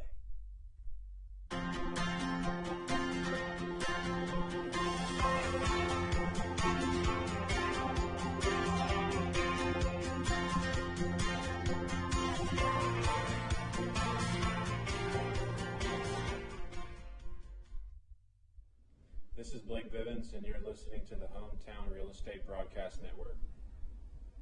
We take you into the bottom of the third here at Regency Furniture Stadium, and we begin it with our social media shout-out of the game. First time we're doing this here in 2021. A fan tweeted, as you can see, Lala Williams tweeted, "Tell me you're from Maryland without telling me you're from Maryland." And tweeted out a picture of Ray Ortega, the Blue Crabs' first base coach, who has those Maryland-themed socks on. Michael Baca squibs one up the middle. It will be a tough play. Shortstop double clutches, and Michael Baca legs out an infield single. Now, Andrew, that was about inches away from being a fantastic barehanded play by A.J. Merkel, but he just missed it, and the shortstop, Manuel Giraldo, just unable to make that play off the speedy Michael Baca. Additionally, that knocks another peg off of the Charleston Senior Living Community Baseball Bingo card. Stevie, let's get an update from you. How are you doing? I'm doing all right so far. I have 5 so far of the, 6 if you're counting the free space. 6 of the 6 of the 12. I'm halfway there. I hate to break it to you, Steve, but I'm at 7 out of 12. Which ones do you have so far? So far, I have an infield hit. Okay. A runner in scoring position for the Blue Crabs. Okay. The Blue Crabs having 2+ hits. That was an easy one. A foul ball by either team. A center fielder put out, and an RBI by the Blue Crabs. Solid. So far, I have Joe DeLuca help me out with that walk last inning. I have Blue Crabs 2+ hits, currently at 3 on the day so far. Leadoff batter reaches base. There's shout out to Michael Baca. The shortstop put out, Michael Baca again, and then an RBI coming last inning from Jake Lucci. Ken Blackstone up to the plate. A good take by Blackstone as ball number 2 misses.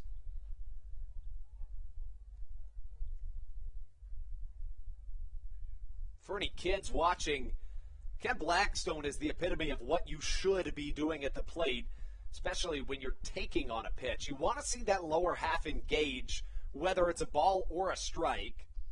The reason being that, as we know, it takes just milliseconds for the ball to get from the pitcher's hand to the catcher's glove. Also, as we know, the legs should go before the hands when you're swinging. So if your legs aren't already started, you're most likely not doing it correctly, or as some people would define correctly. I'm in the school of thought Blackstone is, and that you should get your legs going as early as possible. That's where all the power comes from, that lower half of your body. Once you get those legs moving, those hips twisted, you're able to just do the rest from there. Stevie and I getting a little technical on the Blue Crabs broadcast Here on the Hometown Real Estate Broadcast Network. You know, Andrew, there's two people that really need to be giving baseball advice and how to play the game better. It's the two guys sitting up in the air conditioning, of course. Right. Of course. Not the guys that have played in the MLB, but of course us. Yes, us. Obviously, we are. You don't need to explain who we are. They know. It's just us. We're just making light of the situation as a true professional hitter, Dario Pisano, mans the left-handed batter's box. An individual that played most of his professional career up to this point in the outfield, but has spent all of his playing time in this 2021 season as either a first baseman or a designated hitter. The DH spot is what he sits in today. Dealt with a slight injury over the last week, but has been playing since July 2nd back in the everyday lineup. You know, I think Pisano in that designated hitter spot really is the best spot for him in this Blue Crabs lineup. As you said, during that injury, Alex Crosby came in at first base. He's able to hold it down over there. And, I mean, not to say he isn't a good fielder, but I think our outfield's pretty solid for the most part, you know. We have Matt Hibbert, Zach Collier, both two away on injury at the moment, but we got guys like Jake Lucci in left field able to come in when we need them, and David Harris able to move to center field. And somebody that we have not talked about to this point is Pisano absolutely mashes one to left field. It gets over the outstretched glove of Joshua Saleh in a ground rule double. Puts runners on second and third. I think Pisano thought it might have been out off the bat. Instead, a ground rule double, plates one, no outs with two in scoring position. And here comes the cleanup hitter, David Harris. You know, I had the same thought process as Pisano. I saw the left fielder, who's that, Joshua Saleh, just sprinting for that ball. I thought it was going to head over the fence as well. But either way, a beautiful piece of hitting, backside ground rule double. You can't really ask for much more. Pisano, one of those lefties that loves going the other way. It's just natural with his swing pattern. Infield in for the Honey Hunters as A.J. Merkel finds his first real jam of this ball game. Harris requests time from the home plate umpire, and it's granted. And I hate to tell you, Andrew, just on that Pisano hit alone, I've added two more spots in my bingo card, including the double, and the Blue Crabs now have 4 hits in the game so far. I added one for sure. I'll have to take another look, but David Harris watches a curveball cross from Merkel. Waiting on deck is Josh McAdams and the whole Alex Crosby. And if you're A.J. Merkel, Goose Gazzo, and this Gastonia Honey Hunters team, these are the last 3 batters that you'd like to be facing with runners on second and third in a tied ball game. Ball one misses on the outside corner. Harris in this most recent road trip went 9 for 31, also scored 5 runs.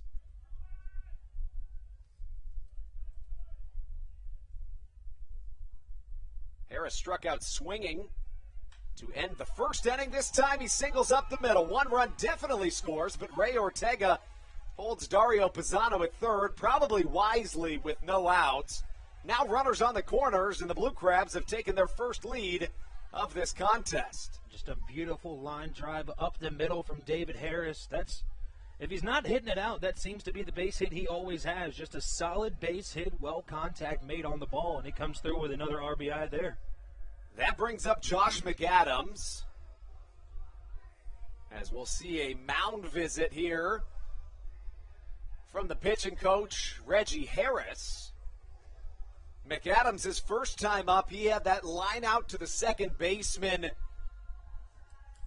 Jordan Howard, in which Howard leaped out of the absolute stadium to rob McAdams of what would have been a single to lead off the second inning. McAdams has been the definition of clutch of late for Southern Maryland. Now runners on the corners, 1 down. Make that no outs. I beg your pardon. You know, we've seen it a lot in this bottom of the third inning. This is what the Blue Crabs bats have turned into after those few series, you know, when they weren't really getting off to the best start. This inning right here really shows what this Blue Crabs lineup can do. You're exactly right. And to your point, Southern Maryland, to start this season, they split the first series they played. That was against the West Virginia Power. But then They lost 3 straight series. After that, Southern Maryland won 5 straight series, 2 of those coming against these Gastonia Honey Hunters, and then split their most recent, which was a 4-game set against the Long Island Ducks. As the Let's Go Blue Crabs chants rain out here at Regency Furniture Stadium.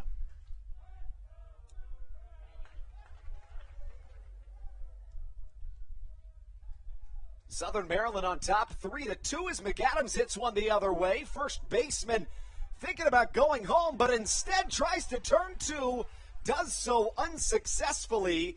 A covering A.J. Merkel was unable to collect the throw from the second baseman Howard, and a costly mistake allows another Southern Maryland run to come across. And I don't know if you could tell, Josh McAdams slow to get to first base. Not sure if he just wasn't running it out because he assumed it would be a double play, but looked to be limping just a little bit heading down there. See first base coach Joe Walsh taking a look at him first as he takes a second to himself. But a nice piece of hitting there to be able to bring another run across. It was a little interesting, to be completely honest, that Tapia didn't go home with it. Now, it's just a preference more than anything, whether you'd rather have 2 in that situation or try to throw them out at home with no certainty. But you got to think of kind of all of everything that goes into that type of situation. You know, it's still early in this game.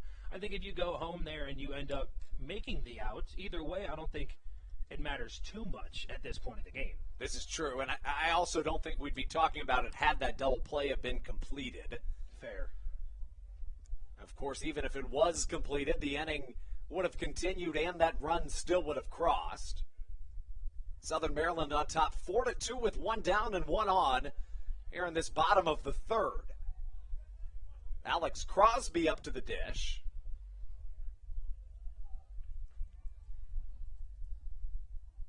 Crosby's first time up back in the bottom of the second. He lined out to the right fielder, Mike Pappy. McAdams lined out in the second, as did Crosby. And that was when we were talking about Southern Maryland was really making good contact, but not getting any hits to drop, and the tides have turned since. Mentioned that Crosby recently concluded an incredible 17-game hit streak. That is the best and the longest hit streak in the Atlantic League in 2021. And it's the best by a Blue Crab since 2013. Jose Julio Ruiz in 2013 went on an incredible 31-game hit streak. Nice play by Jordan Howard. Flips on to second. Can't complete the 4-6-3 double play, but a bad hop on the second baseman, Jordan Howard, was no problem as he was able to adjust and get the force at second. We've seen that a couple times this game. We talked about Jordan Howard robbing McAdams of a hit last inning. A lot of smooth fielding we've seen from him so far in this game. That brings up Joe DeLuca. DeLuca walked and scored a run back in the second. In the second, with 2 down, DeLuca drew a 7-pitch walk before back-to-back singles put runners, a single put runners on second and third after Miles Williams advanced on the throw. Next thing you know, Jake Luigi singles through the left side, and Williams is thrown out at home trying to score the tying run, what would have been the tying run at the time. That ended the second inning. Here in the third, the Blue Crabs have played it a trio to double up the Honey Hunters at a 4-2 lead.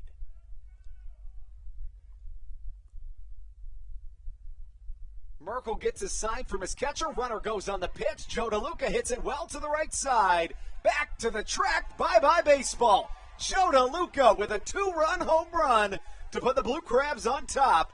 6-2 here in this bottom of the third. You know, Andrew, I'm really happy I kind of bit my tongue before that at bat because I was just about to say Joe DeLuca, we talked about him earlier in the game. He'll lay down a bunt every once in a while. Haven't seen a whole lot of power from him in this Blue Crabs lineup, as that's just his second home run of the season, but it came in a big spot as now the Blue Crabs are rolling here in the bottom of the third inning.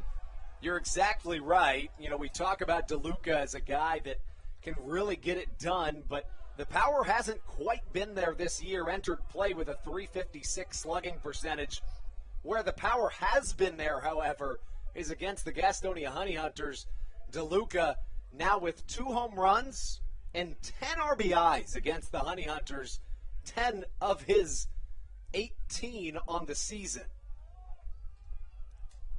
Southern Maryland with a 5 spot here in the bottom of the 3rd. Sometimes you just play better against different teams, and that just seems to be the case with Joe DeLuca. This is a Southern Maryland team that really found their stride in a 3-game series against the Honey Hunters.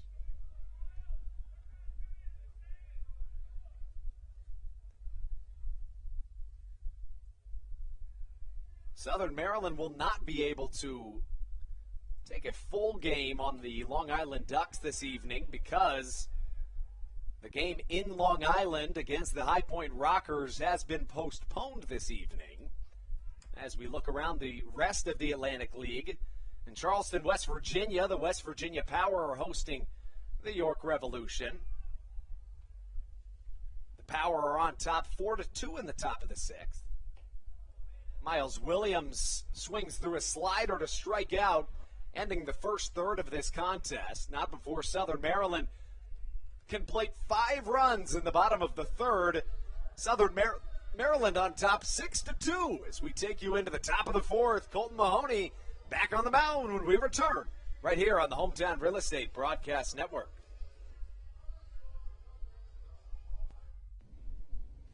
This is Daryl Thompson, and you're listening to the Hometown Real Estate Broadcast Network.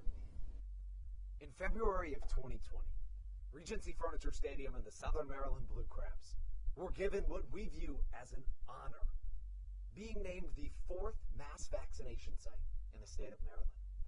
Here's a message from Regency Furniture about the honor that it has been and still is to be one of Maryland's mass vaccination sites, getting our community back to safety.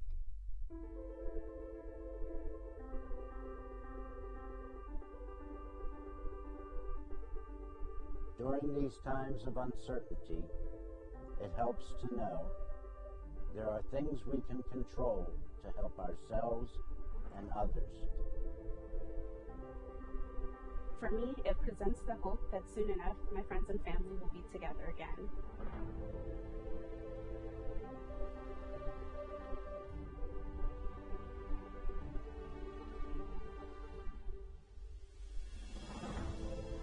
I want to take this moment to thank the Maryland National Guard for their support in helping to facilitate and manage the vaccinations here at the Regency Furniture Stadium. We just think it's so important for everyone to do their part, and we're just grateful for their support. Thank you for some of your support, and we're just honored to be a part of the vaccination effort out here in the Cerner community.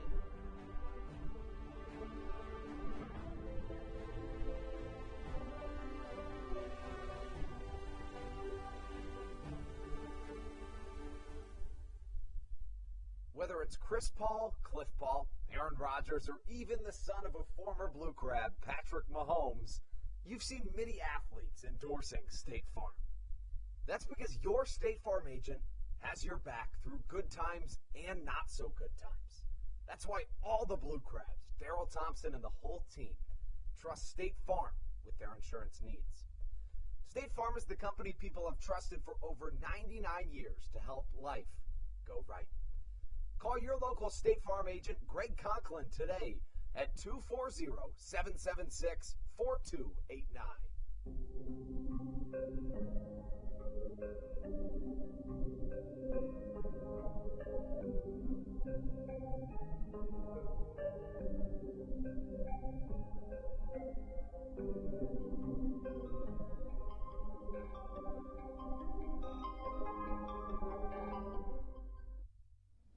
This is Kent Blackstone, and you're listening to the Hometown Real Estate Broadcast Network. Colton Mahoney back on the mound here for the Blue Crabs to start off the top of the 4th inning. Stevie Bowen alongside Andrew Banstra. As the Blue Crabs offense went off in the bottom of the 3rd inning, plating 5 runs, including a Joe DeLuca deep fly to right center field to cap off the run scoring. And Andrew, we talked about it The first couple innings is kind of what the Blue Crabs looked like to start this season, and then that bottom of the third inning is really what this lineup has turned to become so far in these later games. And, to further that point, that's been the difference maker over these last 15-plus games for Southern Maryland. This was a team at the start of the year that really struggled after trailing early, but this has turned into a team that's name of the game is being young and hungry, and no lead is too big to overcome, and basically just a fearless squad that is a lot of fun to watch. First pitch from Mahoney. Going up against the first baseman, Tapia, who grounded into an unassisted third out by Alex Crosby over at first base. Takes that first pitch for ball one. Mahoney so far on the day, 3 full innings pitched. As that one's lifted down to deep left field, Lucci back up against the wall. And that's going to land on top of the picnic deck, and that ball's going to get out of here. And Emmanuel Tapia on a ball that looked to be a routine fly ball to Jake Lucci in left, just keeps carrying it out of here. Now they've cut this lead in half as they're now down 6-3 in the top of the fourth. Yeah, that was my first thought too, Stevie. It really didn't look that hard hit off the bat, and it's interesting because the flag, as you can see in center field, is not flying all that much. Now, it's a very large flag, but generally a good indicator of where the wind's headed. Yeah, we talk about it. The ball gets high enough in some of these ballparks, even just a little bit of wind will carry it out of here. And I think we saw that there with Tapia. So that brings up Manuel Giraldo, the shortstop. Struck out to lead off the top of the second inning. As he has a 2-0 count here against Colton Mahoney. For Tapia, that's his 5th home run of the season. Here in his 27th game played.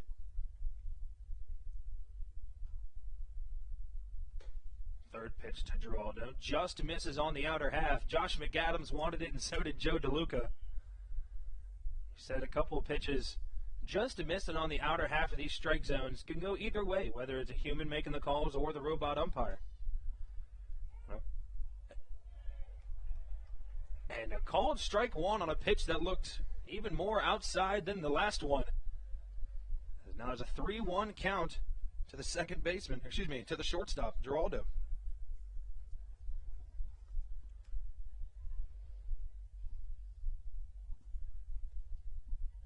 The 3-1 count from Mahoney.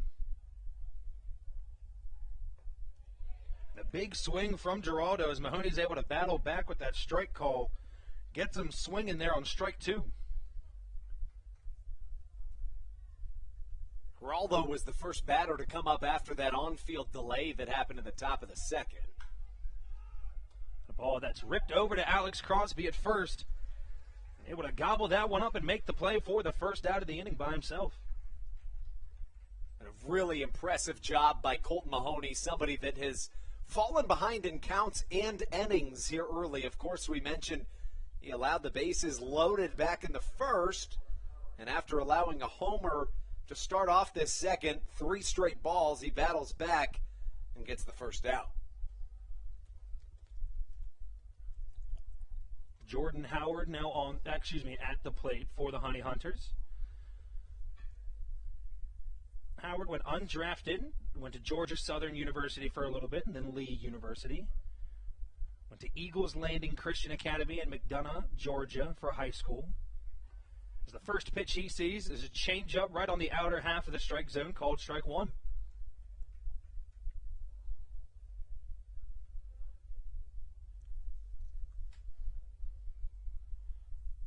Howard so far this year for Gastonia batting .286.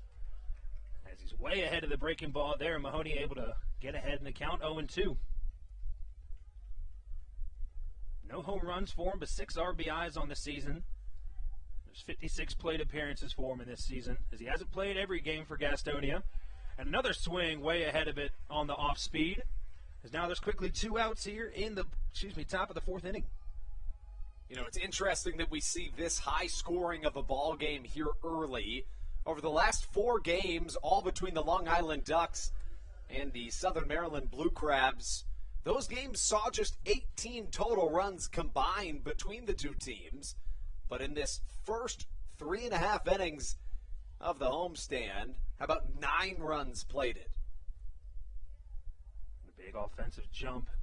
There's a first pitch from Mahoney to the catcher.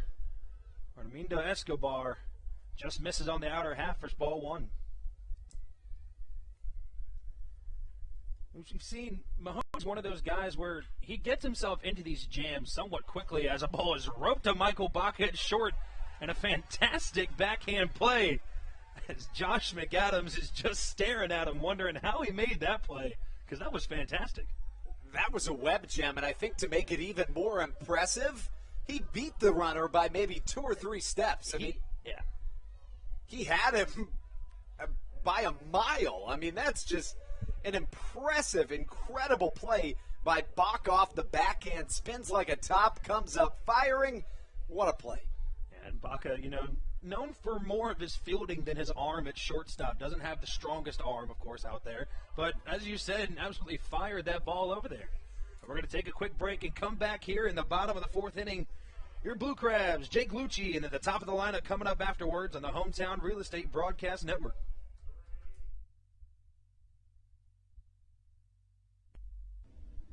This is Will Decker, and you're listening to the Hometown Real Estate Broadcast Network.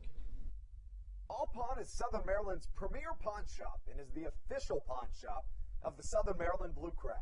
Stop by and say hello today. They've been a part of the Southern Maryland community for 18 years. If you need some cash to hold you over, or if you're just doing some spring cleaning and want to clear some stuff out, please bring it by All Pawn and let them make you an offer.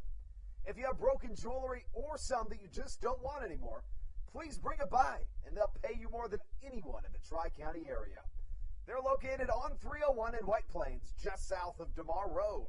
Go Blue Crabs! Hey Blue Crabs fans, make sure to visit the All-American Steakhouse and Sports Theater at 35 St. Patrick's Drive, right here in Waldorf, for some great food with great friends. Their steaks are fresh, hand-cut in-house daily, as well as many other fresh seafood, chicken, and beef options. They offer outdoor and indoor dining, available each and every day, along with the same great menu to go if you would like. Please visit them online at www.theallamericansteakhouse.com. That's www.theallamericansteakhouse.com. You can also visit them on Facebook or Instagram. They have daily specials that you just can't pass up. Thank you, Blue Crabs fans. This is Andres Riceno, and you are listening to the Hometown Real Estate Broadcast Network. Jake Lucci in the plate now, starting it off for the Blue Crabs in the bottom of the 4th inning. A.J. Merkel still on the mound for Gastonia after the Blue Crabs had a big bottom of the 3rd. Merkel so far 3 innings pitched, has given up 7 hits, 6 runs, all of them earned. Has 3 strikeouts and then has given up that 1 home run to Joe DeLuca last inning. As we mentioned before, Gastonia hit last inning, and that bottom of the 3rd inning is really what this Blue Crabs lineup is known to do in these past couple series, as they would come out here and score a few runs. And a drag bunt situation, and beautifully placed by Jake Lucci. And he beats that ball out by a mile. Perfectly placed. The drag bunt couldn't have been pulled out at a better time. Clearly caught the pitcher, A.J. Merkel, and the catcher, Armindo Escobar, off guard, as neither of them knew exactly who was going to take it. That gave Lucci more than enough time to reach first safely. Something we like to mention a lot is being able to turn over the lineup. Of course, we talk about it a lot in these broadcasts. You can do that with a lot of guys here in this Blue Crabs lineup. With Matt Hibbert and Zach Collier out of the game, it's nice to see Jake Lucci getting some more at-bats, as he's a guy that can come in and produce, just like he did there, able to drop a bunt and get on base, and that brings off the leadoff guy in Michael Baca. Lucci, like many of the other Blue Crabs, has fared awfully well against the Gastonia Honey Hunters here in 2021. He's now 6 for 10 against the newest team to the Atlantic League. Baca 1-1 on the day so far. Strikeout in that base hit coming in the top of the third. Lucci's going to take off for second. And he's going to be hosed by the catcher, Armando Escobar. It looked like Lucci got a late jump at first, but decided to go for it anyways. And incredible pop time behind the plate by Escobar, able to throw him out at second. After Lucci gets caught stealing, that first pitch to Michael Baca, the second pitch to Baca was a strike. As now the count is 1-1 with one out here in the bottom of the fourth inning. Third pitch, breaking ball, goes a little too far, low and outside.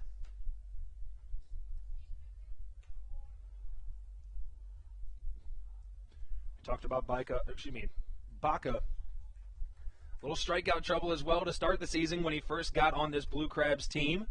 Able to turn it around, solidify his spot in that leadoff spot, sometimes at number 2. Sometimes we see him in the bottom of the lineup, depending on how other players do. He's an all-around good ball player. Count 2-2 on the shortstop. And the pitch from Merkel. Breaking ball stayed up in the zone. Nice job by Baca, able to run the count full at 3 balls and 2 strikes.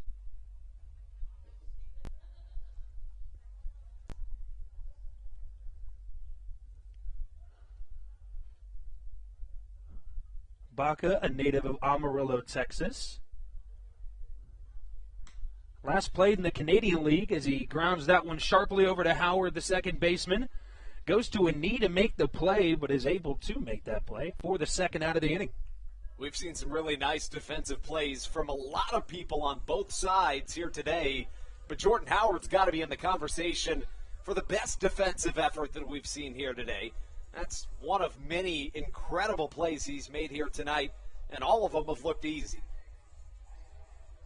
And that brings up the number 2 batter, Kent Blackstone. 1 for 1 on the day.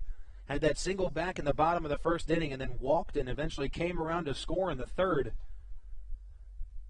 The breaking ball going to stay up and out of the zone for ball 1 on Blackstone. Yeah, that's something we see a lot out of the Blue Crabs outfield in particular, making really difficult plays look routine. Howard certainly has that ability. Fastball way low out of the zone. As the catcher, Armando Escobar, turns around to apologize to the home plate umpires. That one squeaked through, caught him off the foot, but everyone's all right. 2-0 the count now to the second baseman, Blackstone. Blackstone 2 for 2 today to start the game.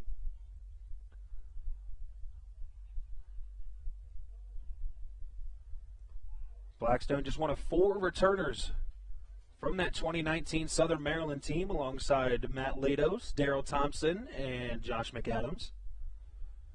As he draws a 3-0 count here with 2 outs. It looked like the catcher, Escobar, took that one off the hand a little awkwardly as he takes his time getting back into position. And I beg your pardon, I said Blackstone was 2 for 2. Rather, he's reached base twice. He's 1 for 1. He also reached base on a walk. After walking, he later scored. That was in the third inning. On the full count, 3-0 pitch from Merkel. And nails a fastball in there, just misses the zone. He's not happy with the call. We've seen a lot of them just miss on that left side of the strike zone. As Blackstone keeps the 1-1 record for this at-bat, for this game so far, as he's on now with a 2-out walk. You know, and naturally, many people, at times, myself included, have criticized the electronic strike zone, but I also think it's important to point out that naturally, over the course of the years, one of the biggest complaints about the human strike zone is that it's stretched a little bit, right? Well, by definition, the strike zone is what it is. It's as wide as the plate, and it goes roughly from your numbers on your jersey to your knees, and it doesn't extend much further past that. So the strike zone is going to be a lot smaller than you would see out of a human strike zone, which is at times going to make calls seem more questionable than they may be. Dario Pisano comes to the plate for the Blue Crabs. As we know, last inning had that big ground rule double over that Blaine sign in left center. As he fouls the second pitch off to make it 1-1.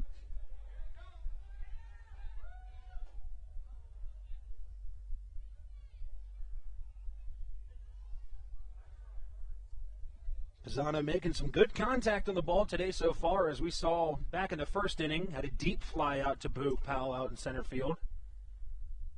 They tried a hit-and-run situation with Blackstone on first.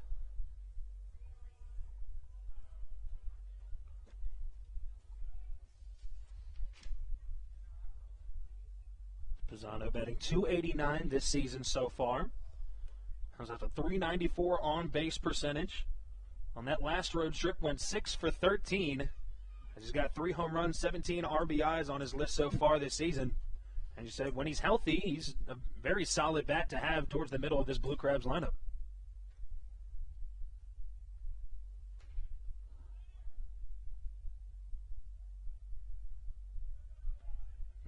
The 1-1 pitch from Merkel. That ball low and in the dirt. Scooped up by Escobar behind the plate. Count runs to 2-1. You know, we talk about that strike zone maybe shrinking, and of course, baseball as a mental game is always hard to adjust to, certainly after playing it as many years as all of these professional veterans have. So certainly, when you're Merkel and the strike zone shrinks a little bit, it's got to get in your head a little bit. I mean, that has to be a little unsettling. And of course, you think you're painting fastballs on these outer corners of the strike zone, and you're not getting those calls later in the game. Of course, it's going to be frustrating for the pitcher. And it looks like Pisano thought it was ball 4. Instead, a called strike on the outside corner.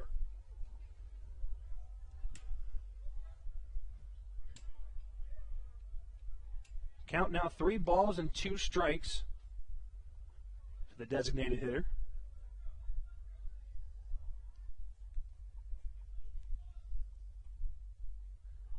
Pisano, as we said, 1 for 2 on the day with that big ground rule double coming back last inning. This is another base hit. Pretty big here for the Blue Crabs is the speed from Blackstone. That ball's fouled off, back near the backstop. Escobar got a run for it. And that one's going to go in foul territory.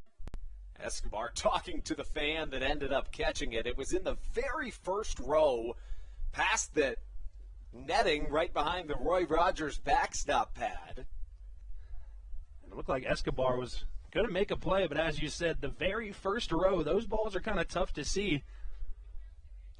You know, and a net can do a lot of things, Stevie, but one thing it can't do is protect you from that vertical ball, and you're not going to see too many of those. You know, the only way a net could protect that vertical ball if there was a horizontal net over on top of it, you know? That's true. I'm not a big fan of those, personally. Nets, I'm a big fan of them. When they put the horizontal nets out to cover the entire seating bowl, they just get caught up there, and it's just not as much fun. That's true. There's ball 4, and Blackstone's going to take off for third base. Big heads-up base running from the second baseman. As a 3-2 count, you're going to be running with 2 outs in the inning, as it's either going to be ball 4 or a strikeout, and heads-up base running by Blackstone, seeing that pass ball able to take third base. You know, the 2 things that really define this ball club are the aggressiveness on the base paths and the incredible defensive play / pitching. Of course, you look at a Blue Crabs team even in 2018, before Stan Clyburn returned to Southern Maryland. This was a team that did not bunt really at all and was very conservative on the base paths.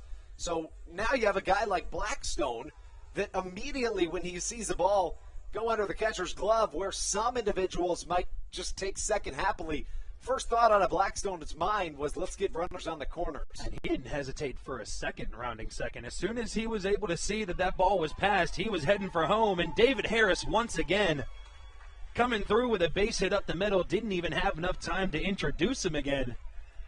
As he comes through with another RBI base hit as the Blue Crabs take a 7-3 lead here in the bottom of the 4th inning. Harris has 2 line drive singles right up the middle. Now 2 for 3 on the day with a pair of RBIs. And that's going to bring up the third baseman of Josh McAdams. As we said, back in the second inning, was robbed of a hit by the second baseman Jordan Howard.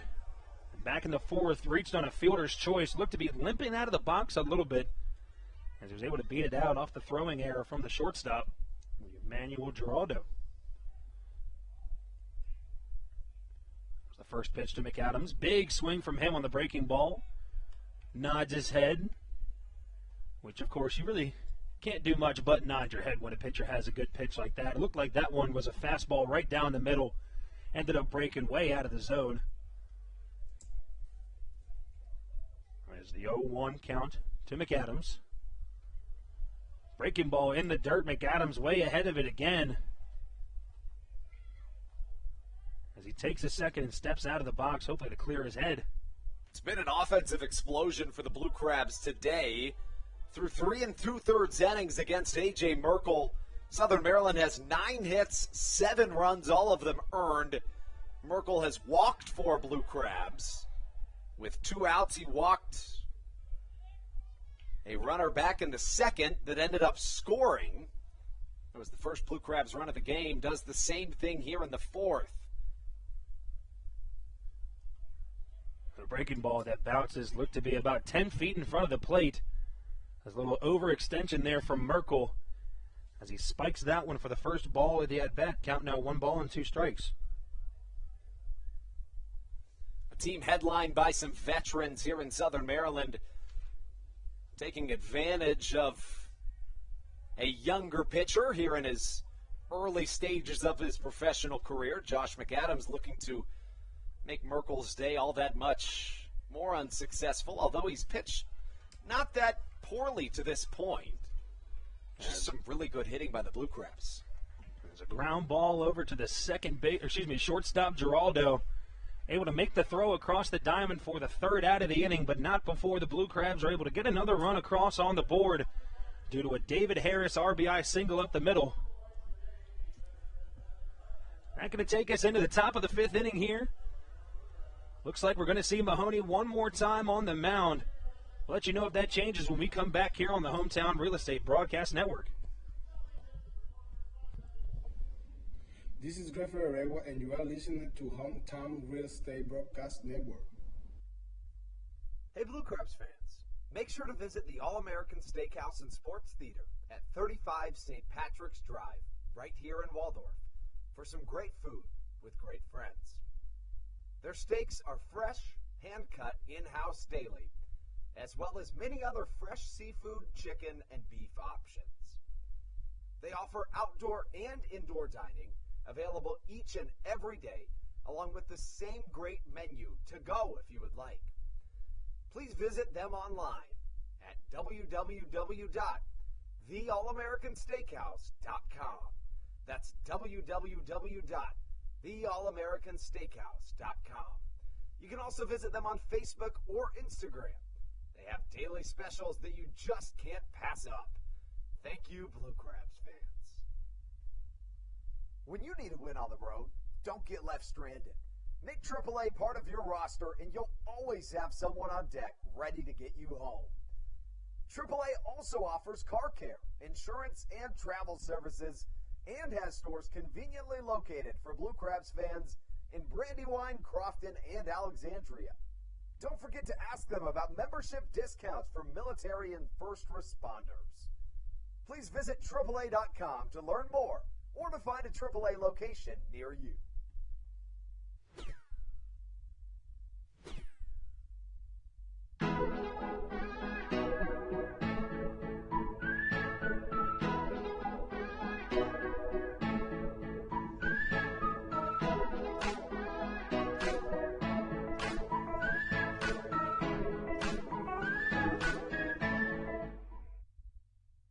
This is Dalton Geeky, and you're listening to Hometown Real Estate Broadcast Network. Colt Mahoney back on the mound for the Blue Crabs for the top of the 5th inning. As he let up that solo home run to start the top of the 4th off of Emmanuel Tapia.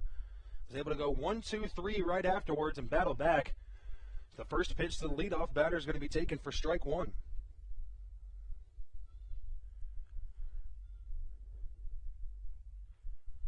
Center fielder Boog Powell, 0 for 0 on the day, had a walk to lead off the game, then had a sac fly back in the top of the 2nd inning. As quickly he is in an 0-2 hole.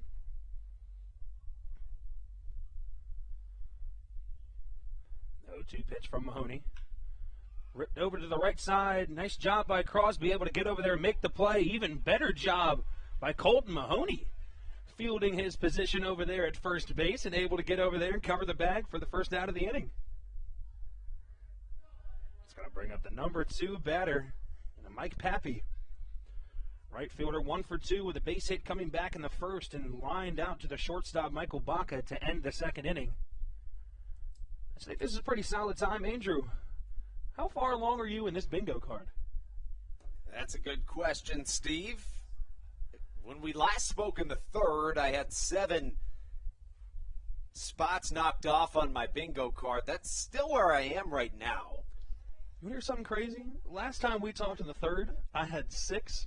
Well, guess what? I got 8 now. Wow. Yeah. That's quite the turnaround. As we've, this is our second game doing the Charleston Senior Living Community Bingo here on the air. We showed you our cards earlier. Give you an updated version of our bingo cards in this next half inning. And the 0-1 pitch from Mahoney. Going to miss low and out of the zone as the count runs to 1-1 here with 1 out in the top of the fourth. My fastball just misses the zone. Count runs to 2-1.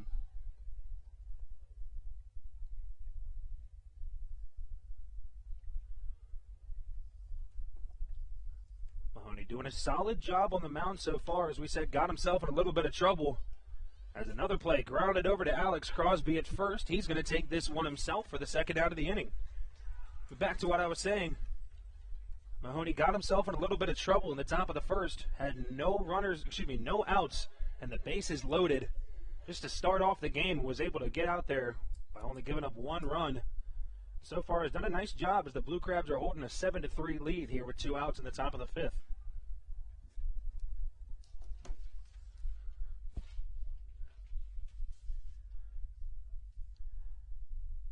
As the home plate umpire goes to fix the batter's box a little bit. It's going to bring up the number 3 batter of Mike Osinski.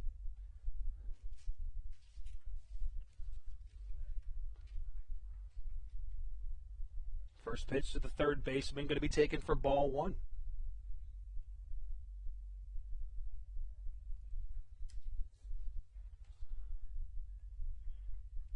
Osinski so far looking for his first hit of the game as he's 0 for 1, had a fly out back in the third and then walked to load the bases back in the top of the first inning.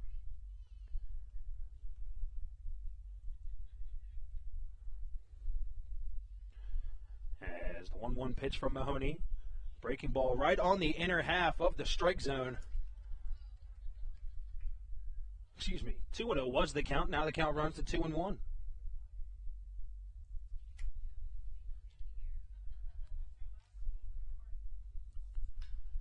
Big swing from Osinski as he lines one to the left fielder, Jake Lucci, for a 2-out base hit. And a good piece of hitting there on that low fastball, able to catch a good part of the barrel.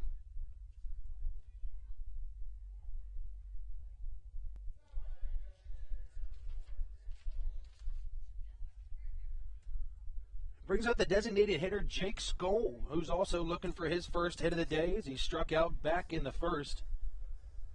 Grounded out to Kent Blackstone back in the third inning. It's a pretty big night across the professional sports landscape. Outside of the Atlantic League, of course, at the MLB level, Shohei Ohtani is pitching tonight. I believe it's also his birthday. If it's not today, it was yesterday. Ohtani, the two-way star, not only is he in the home run derby, but Steve, did you see he was voted in as a pitcher and as a designated hitter, and he's confirmed that he'll do both of those in the All-Star game. I mean, even if you're not a fan of baseball, I don't know how you haven't heard about it. It's all anyone's been talking about, and rightfully so. The first player in MLB history to be voted as a position player and a pitcher at the same time. We're really watching something magical with this guy. It's true, and to be honest with you, if what he's doing continues, he'll have a more successful career in my eyes than Babe Ruth. Now, that's a lot to ask. And from his knees, Joe DeLuca able to make the play, going for the passed ball. Went down on the breaking ball in the dirt, able to bounce it off the chest and from his knees around the batter in the batter's box. able to make the throw to throw out Osinski trying to take second. And that's how we end the top of the 5th inning on a great defensive play from the catcher. And we're going to be back here on the Hometown Real Estate Broadcast Network.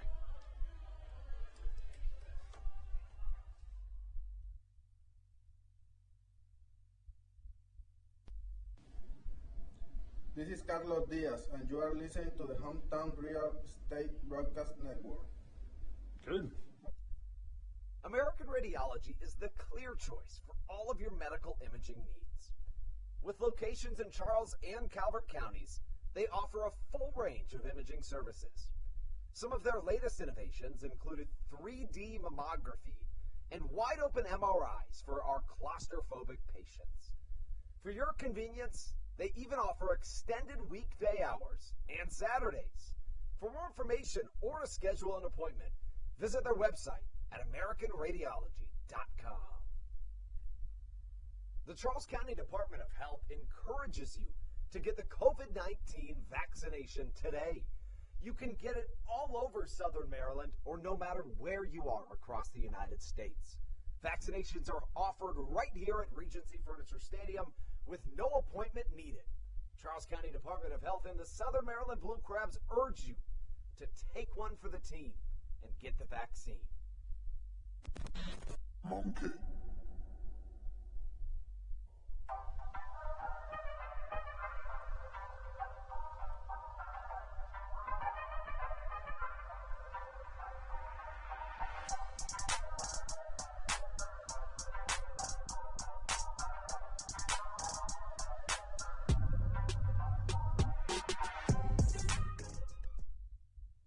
This is Dario Pisano, and you're listening to the Hometown Real Estate Broadcast Network.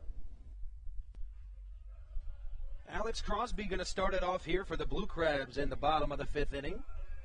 After a nice play by the catcher Joe DeLuca, who currently waits on deck, ended the top of the 5th. It should be top of the 5th. Yeah, top of the 5th. Excuse me there. Completely forgot what inning it was. As Crosby reached on a fielder's choice back in the 3rd inning. And then a nice play by the right fielder, Mike Pappy, robbed him from a hit back in the 2nd. Yeah, that right side of the field for Gastonia has been tremendous to this point between Jordan Howard at 2nd and Mike Pappy in right. That breaking ball looks like it falls perfectly in the strike zone. I know the left side of the infield wanted that as a strike, as you can see them shaking their heads out there. Alex Crosby starts off with a 1-0 count. Second pitch. That one low and in the dirt. Count now 2-0 for the first baseman.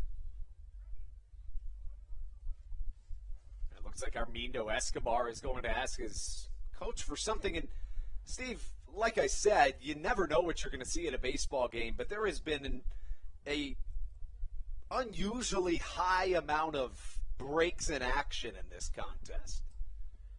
Yeah, I agree, and I think baseball is one of those sports where you're going to see a whole lot of things you've never seen before, and you just kind of roll with the punches, let it happen. It'll eventually be resolved soon.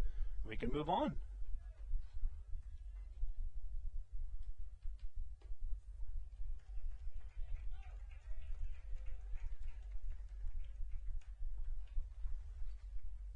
Crosby walks on 4 pitches, and looks like A.J. Merkel is starting to find himself in some trouble. He's allowed 7 earned already, Steve. All right, you said the Blue Crabs able to hit the ball. As the defense for the Honey Hunters has been pretty solid for the most part. As you said, 7 runs, all of them earned, as really none of them have gotten away. It's just some nice hitting at the plate from the Blue Crabs. And it brings up the guy that ended the last half of the inning, as we said, off that throw from his knees, Joe DeLuca, who homered back in the 3rd inning as he squares to bunt. And Andrew, we've talked about it a couple times. I almost said it last inning. He's not a guy that shows a lot of power. He will drop a bunt down here every once in a while, and we see him try to there after hitting that big home run. It's true. I'm trying to figure out whether he's trying to bunt the runner over or single for a bunt. It's tough to say, but either way, that's a team guy, somebody who's willing to bunt after homering. A fastball runs way inside as DeLuca spins out of the way of it. Count runs to 2-0. You know, incredibly, this is already the Blue Crabs' third time through the lineup, and DeLuca is the 7-hole hitter, only in the bottom of the fifth inning. And that speaks to, you know, you said it, the defense has been good for this Honey Hunters team, but there's just been a lot of Blue Crabs that have reached base. 5 walks and 9 hits allowed from A.J. Merkel. And the 2-0 pitch in there for strike one. Let's count now 2 balls and 1 strike here for the catcher. And that's kind of, I mean, it speaks to what we talked about at the start of the broadcast. The whip is a little higher than you'd like it to be for A.J. Merkel. Now a hitter's count here as we run to 3 balls and 1 strike on the catcher, Joe DeLuca. A 1.7 whip if you round up for A.J. Merkel, but a 4.79 ERA coming in. Means that he's been stranding a ton of runners on base, but it caught up to him today. The Blue Crabs have made him pay.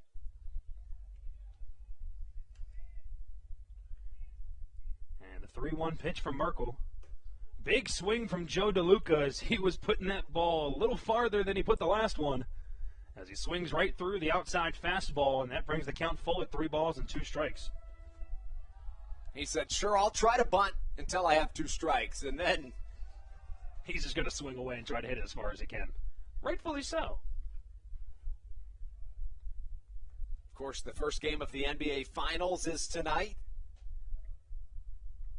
Jacob deGrom, Shohei Ohtani pitching tonight. It's a brilliant night across the sports world. 3-2 pitch is going to be fouled off behind the concourse. That's going to land in the stands. Going to land on the roof and roll down. Almost made the play, was a fan. Pretty solid night here at Regency Furniture Stadium, as we said. It is Silver Sluggers night. You know, normally on a Tuesday night, an independent league baseball game, you don't expect too many people to really come out, of course. Minor league baseball in general, exactly. For that matter. Yeah, exactly. And this being independent league, you definitely don't expect that much. But, you know, the Southern Maryland faithful seem to show out pretty much every game here at Regency Furniture Stadium. We really do have some of the best fans out here. It's true. Another 3-2 pitch. DeLuca swings at that one. That's fouled off the foot. As he's laying there at home plate, rightfully so, taking his time. As we've talked about on the broadcast once or twice before, taking a foul ball directly off the foot, even with a shin/foot guard, you know, it still hurts.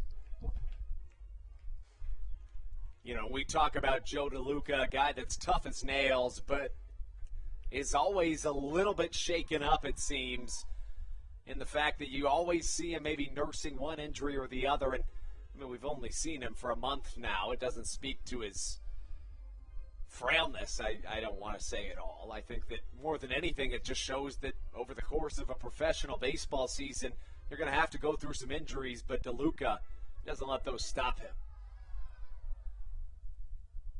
DeLuca, a real tough guy behind the plate. And a pretty solid batter, as we said. Has a 3-2 count, able to foul off the last couple of pitches. Still with nobody out here in the bottom of the 5th inning. A.J. Merkel looks a little tired out there on the mound. And the full count pitch. Another big swing from DeLuca. Takes off from first as Alex Crosby. A strike him out, throw him out situation for Armindo Escobar. Comes out to play as now quickly there are 2 outs here in the bottom of the 5th inning. We talk about the aggressive nature of Southern Maryland on the base paths, of course. Sometimes when you're aggressive on the bases, it's going to come back to haunt you. That's exactly what happened there. But Alex Crosby's a guy that can steal bases. There's no question about that. He's 4 for 4 on the season, entering today in stolen base opportunities. You know, Crosby's one of those guys where you see him, he's normally a first baseman or a designated hitter. You don't see those guys stealing bases, and I think he's a nice guy to have in this lineup because, as you said, they're not going to be expecting it. He can just kind of take the bag whenever he needs to.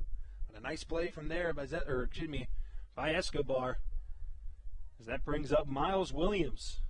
Once again, as we talked about the new guy here to the Blue Crabs lineup, he's currently 1 for 2 on the day with a base hit coming back in the 2nd inning and then struck out to end the 3rd. as he starts with a 1-1 count here with 2 outs in the bottom of the 5th. The 1-1 pitch from Merkel. Big swing from Williams as he swings through the breaking ball. Looked to be just ahead of that one.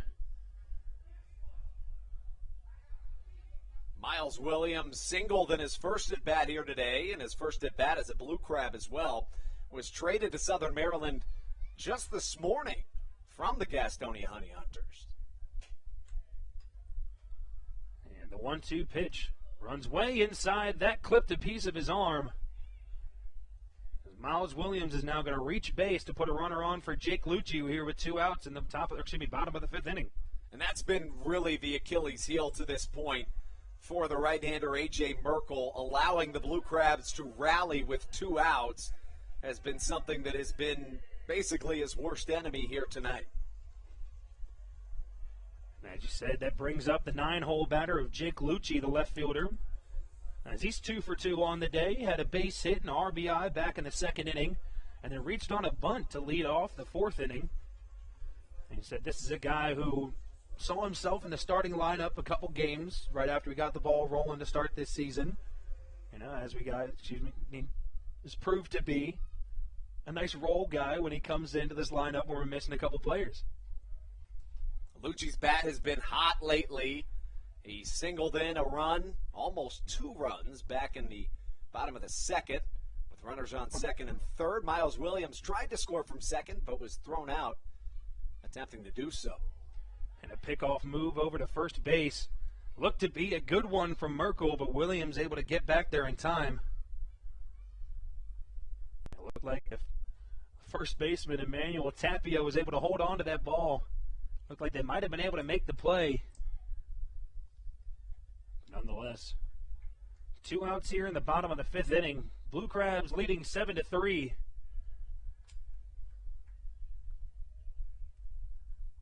Jake Lucci 2 for 2 at the plate so far today. Takes that first pitch on the outer half. Fastball comes in there for a strike as he'll start with an 0-1 count. We've only seen Miles Williams play for just under 5 innings, but for what we've seen to this point, not only will he be a really good player to have on this team, but he'll also fit right in with the squad. A younger guy with a chip on his shoulder, plays with it at least, and, leaves it all out on the field. Fits right in with the Michael Bacas of the world that kind of play with that fire and energy and kind of a swag to him. Baca, the shortstop, but really you look across the field and Southern Maryland has that from top to bottom. Just a lot of fun to watch these guys. Williams originally coming from Baton Rouge, Louisiana. As Jake Lucci now looking at an 0-2 count here with 2 outs in the inning. A fastball, the 0-2 pitch. Going to miss on the outer half of the strike zone. Count runs to 1-2. And somebody we failed to mention to this point is Cesar Trejo, who was acquired via trade by Stan Clyburn and the Blue Crabs not too long ago. The High Point Rockers sent him to Southern Maryland back on June the 29th, and he will be a key piece for the Blue Crabs. He's nursing an injury right now, but he's 1 for 1 as a Blue Crab, has reached base twice. And a big swing from Lucci on a ball in the dirt. That's how the 5th inning is going to end. Finishing that point on Trejo, he's a guy that is really exciting to add to this lineup. He's got speed and power, 2 things that are hard to find in a combination. The left-handed hitting utility player has 6 home runs and 7 stolen bases on the season.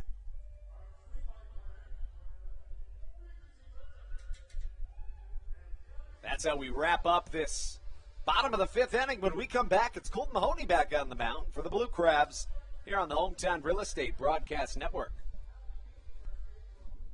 This is Jake Lucci, and you're listening to the Hometown Real Estate Broadcast Network. Dyson Building Center is one of the oldest family-owned and operated hardware, lumber, and building supply stores in Southern Maryland. They are located in St. Mary's County on Route 5 in Great Mills. Dyson's has an expansive and diverse inventory to help you with all of your home improvement and project needs. Whether you're new to the world of DIY, a tried and true DIY professional, or somewhere in between, the friendly and experienced staff at Dyson Building Center is ready and willing to help you today. In February of 2020, Regency Furniture Stadium and the Southern Maryland Blue Crabs were given what we view as an honor, being named the 4th mass vaccination site in the state of Maryland. Here's a message from Regency Furniture about the honor that it has been and still is to be one of Maryland's mass vaccination sites, getting our community back to safety.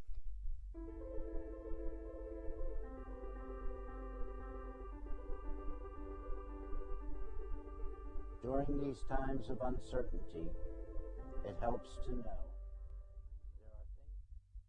This is Jake Marshall, and you're listening to the Hometown Real Estate Broadcast Network. Welcome back inside Regency Furniture Stadium. We take you into the top of the 6th inning of action here on the Hometown Real Estate Broadcast Network. Southern Maryland on top 7-3. Here as we enter into the latter stages of the game. Leading us off here in this top of the 6th will be number 4, the designated hitter, Jake Skoll. Colton Mahoney back out onto the mound for his 6th inning of work. First pitch, a strike to Jake Skoll.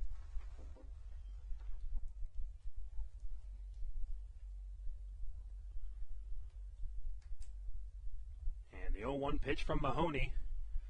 Fastball in there in the strike zone.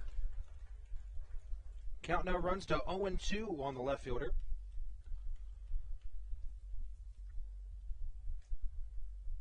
Mahoney so far this game, 5 innings pitched, has given up just 4 hits, 3 runs, all of them earned.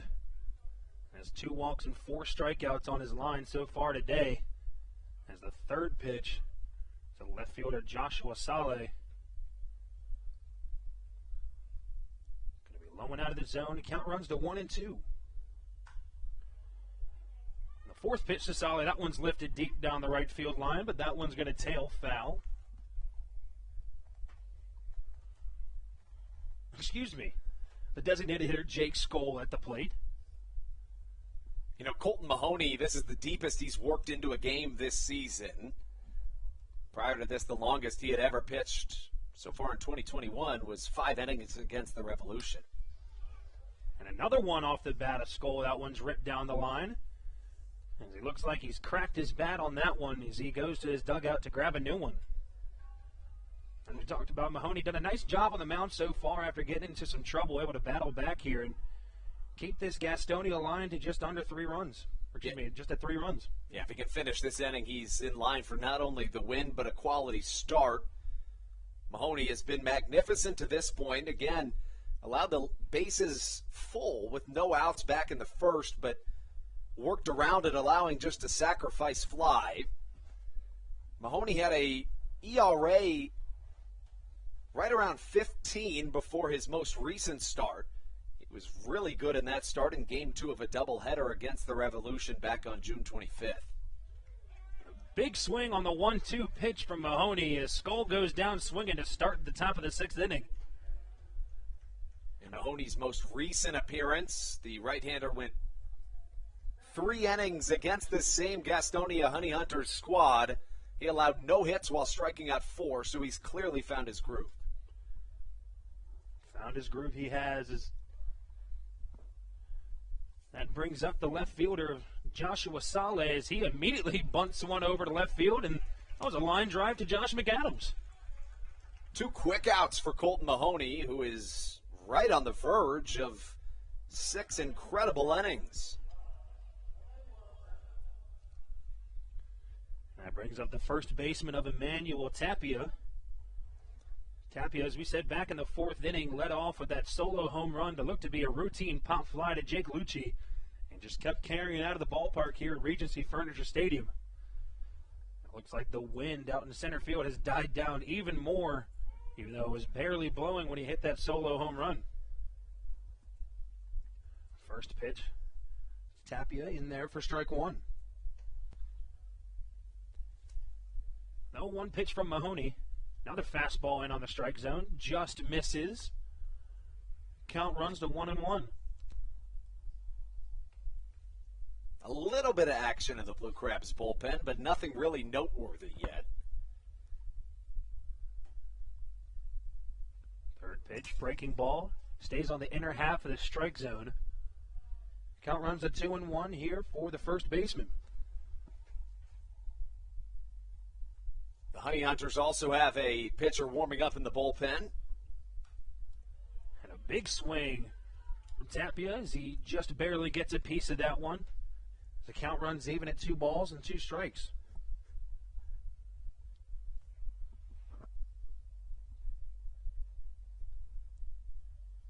The opposing pitcher warming up in the bullpen knocked another one off my baseball bingo card presented by the Charleston Senior Living Community. Dang it. Or was that just opposing pitcher has someone warming up? Yep. Okay, I think I saw that one in the last one. The pitch fouled off by Tapia at the plate. Count stays even at 2 balls and 2 strikes. Now, Andrew, for my bingo card, all I need to do is have the Blue Crabs record an out in foul territory. I need either Stan Clyburn or Mauro Gazzo to go in fair territory. And I need a center fielder, a.k.a. David Harris, for the Blue Crabs to make a putout. That doesn't seem too hard. I don't want to tell you this, but David Harris has had a putout because I have it on my card. It was a... Did he really? It was a pop out to center field sac fly earlier in the game. You're correct. Well, thanks. No problem. 2-2 the count here to Tapia. Fouls another one off as he's able to stay alive in this at-bat. Here with 2 outs in the top of the 6th inning. Something that I'm really waiting on is the stolen base by the Blue Crabs. Southern Maryland is 0 for 2 in stolen base attempts tonight. Additionally, there's been a strike 'em out, throw 'em out situation. There's been a stolen base attempt with 2 outs that was on a strikeout, and then another one on a home run. So, tough break for me tonight. And the 2-2 pitch up and out of the zone. Is Tapia able to come back? Tapia able to come back and work a 3-2 count.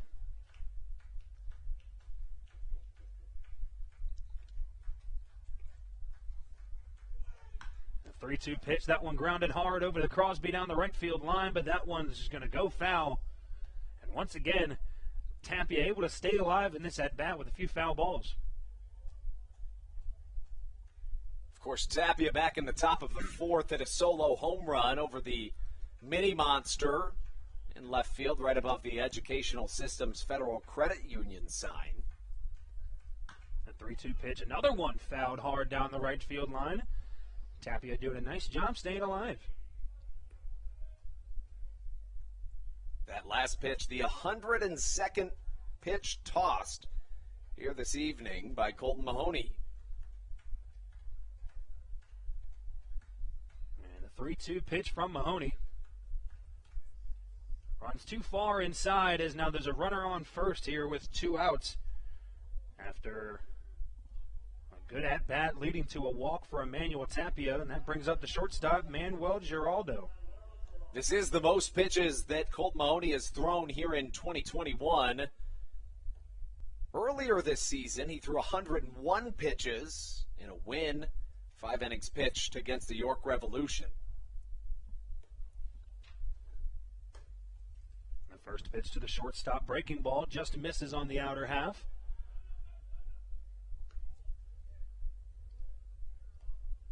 And that last at-bat by Tapia had 11 pitches in it. We talked about a nice job by him staying in it. That ball swung a little early on by the shortstop as that one's dribbled over, foul to the right side.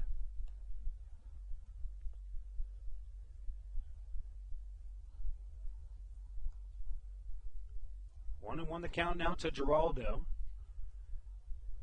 As he's also looking for his first hit in this game. Struck out back in the second and then grounded out to Crosby to get the first out of that 4th inning following that big home run by Tapia.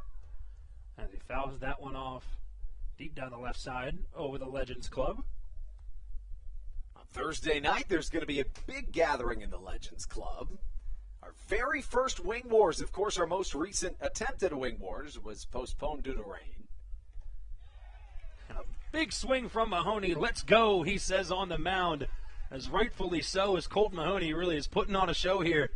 As you talked about, the most pitches he's thrown in a game is showing some true durability in this game against the Honey Hunters. That's very true. And that brings us into the sixth inning. It's going to be the leadoff guy. Michael Baca started off here for the Blue Crabs when we return on the Hometown Real Estate Broadcast Network. This is Josh McAdams, and you're listening to the Hometown Real Estate Broadcast Network. Did you know that the Washington, D.C. metro area is the 5th most expensive place to live in the entire United States of America? Sometimes finding affordable housing in this area can feel impossible. If you're struggling to find affordable housing, look no further than the Villages of St. Charles by Ross Properties. You can visit them online at villagesatstcharles.com for more information today. Villages of St. Charles. They'll have you safe at home. There's nothing quite like when the Blue Crabs retire the side. At Wealth Management Partners, they're on your side for your retirement planning needs. It's never too early to start planning your retirement. Talk to the experienced financial advisors of Wealth Management Partners located right here in Waldorf. Call them today at 301-885-0955. Again, Wealth Management Partners. Call them today at 301-885-0955.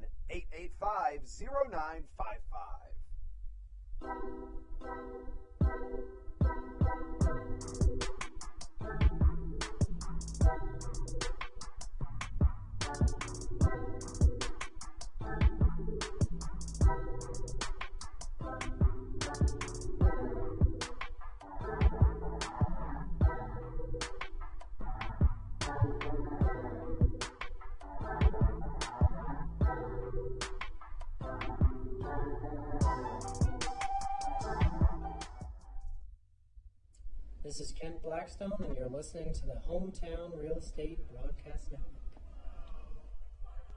Taking the mound now for Gastonia is the right-hander of Carl Bryce. From Jackson, Mississippi, came out of Callaway High School, went to Holmes Community College in Ridgeland, Mississippi. So far this season has a 6.59 ERA. Played in 13 games, has 13 2/3 innings pitched, has given up 10 hits, 10 runs, all of them earned. Has 17 walks and 12 strikeouts for the Honey Hunter so far this season as he faces off against the leadoff batter of Michael Baca. Yeah, Bryce struggled early in this season, but he's been really good of late. Over his last 4 appearances, nearly 5 innings pitched, all in relief. He is not allowed a run, and he has allowed just 1 hit.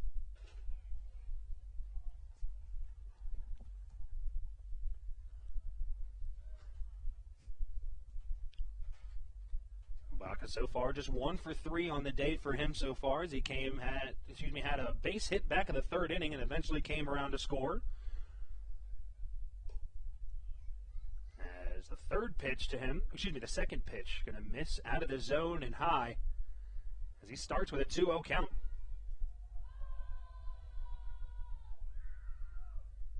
A 2-1 count as he fouled one of them off to the backstop. A fastball low and away out of the zone.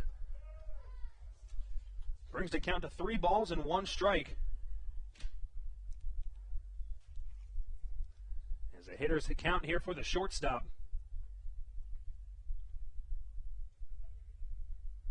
And the 3-1 pitch. Another fastball high and out of the zone. Michael Baca just strolls down to first as the Blue Crabs have the leadoff batter on to start the bottom of the 6th inning. Give you a look around professional baseball here this evening. Steve will be happy to hear the Baltimore Orioles are on top of the Toronto Blue Jays 7-1. That's in Baltimore. That game's in the top of the 6th. We mentioned at the top of the broadcast we're really excited that Shohei Ohtani and Jacob deGrom are pitching this evening. deGrom may not actually pitch this evening. That game in a rain delay at Citi Field in New York. That Long Island game already postponed in New York. See what happens with the Mets game. Yeah, and Queens and Central Islip on Long Island, where the Ducks play, are just a stone's throw away. You think he can make it there with a stone? Probably not, but what I do know is that there's tons of former Mets that join the Ducks, partly because of just how close they are. It's very easy to, if you're in, let's say, a rehab stage, you have, God forbid, a pretty tough injury. That's normally where they'd send their guys, have them go a couple series, get some hits, and they'll come back.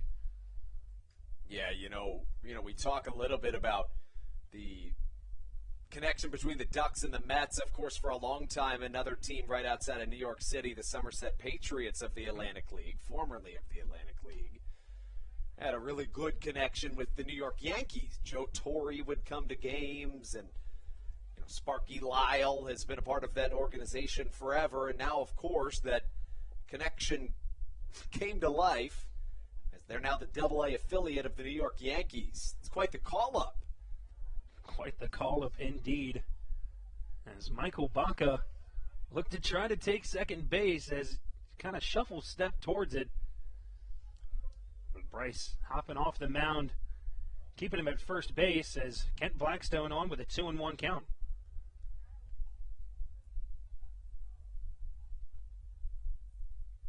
And the 2-1 pitch, that ball low and in the dirt. Blocked by Escobar behind the plate. Baca almost took off for a second, looked a little shaky over there. As Escobar just kind of runs him down back to first base. And I say quite the call-up, what I meant more than anything was just that not only do our players get called up, but also our teams. The Atlantic League has shown for over 2 decades why it is the premier independent and now partner league association of a professional baseball league. Time and time again, this league has proved not only its worth, but also the incredible caliber that it plays at. And a hit-and-run situation as Kent Blackstone rips one to center field. But Boog Powell able to go back and make the play as Michael Baca runs back to first base for the first out of the inning. Just to finish that point, if the fact that two quick facts, one being that it was said by the Atlantic League president, Rick White, on a Zoom call with myself a couple months ago, that there was even Atlantic League teams that turned down affiliation. Which says a ton about the league and the caliber of organizations in the league. But in addition to that, to have a couple of organizations decide that they'd rather have Atlantic League teams become their affiliate than their current AAA or AA affiliate. Dario Pisano at the plate now for the Blue Crabs with one out here in the top of the 6th inning. Excuse me, the bottom of the 6th inning. There's Michael Baca on first base. Pisano just 1 for 2 on the day. As we said, tried that hit-and-run situation with Blackstone on first and had a deep fly out to Boog Powell in center field. Had that ground rule double back in the 3rd inning that brought home 2 runners. They walked and came around to score back in the 4th. And now he's trying to put something together here with 1 out in the bottom of the 6th inning.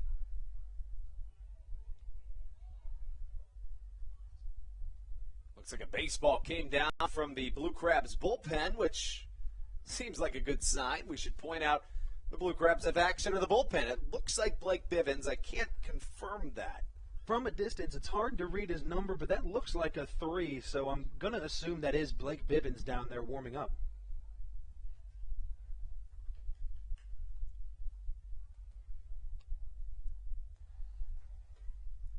A 3-0 count to Pisano. That's the fastball coming to... Excuse me, a 1-1 count to Pisano now.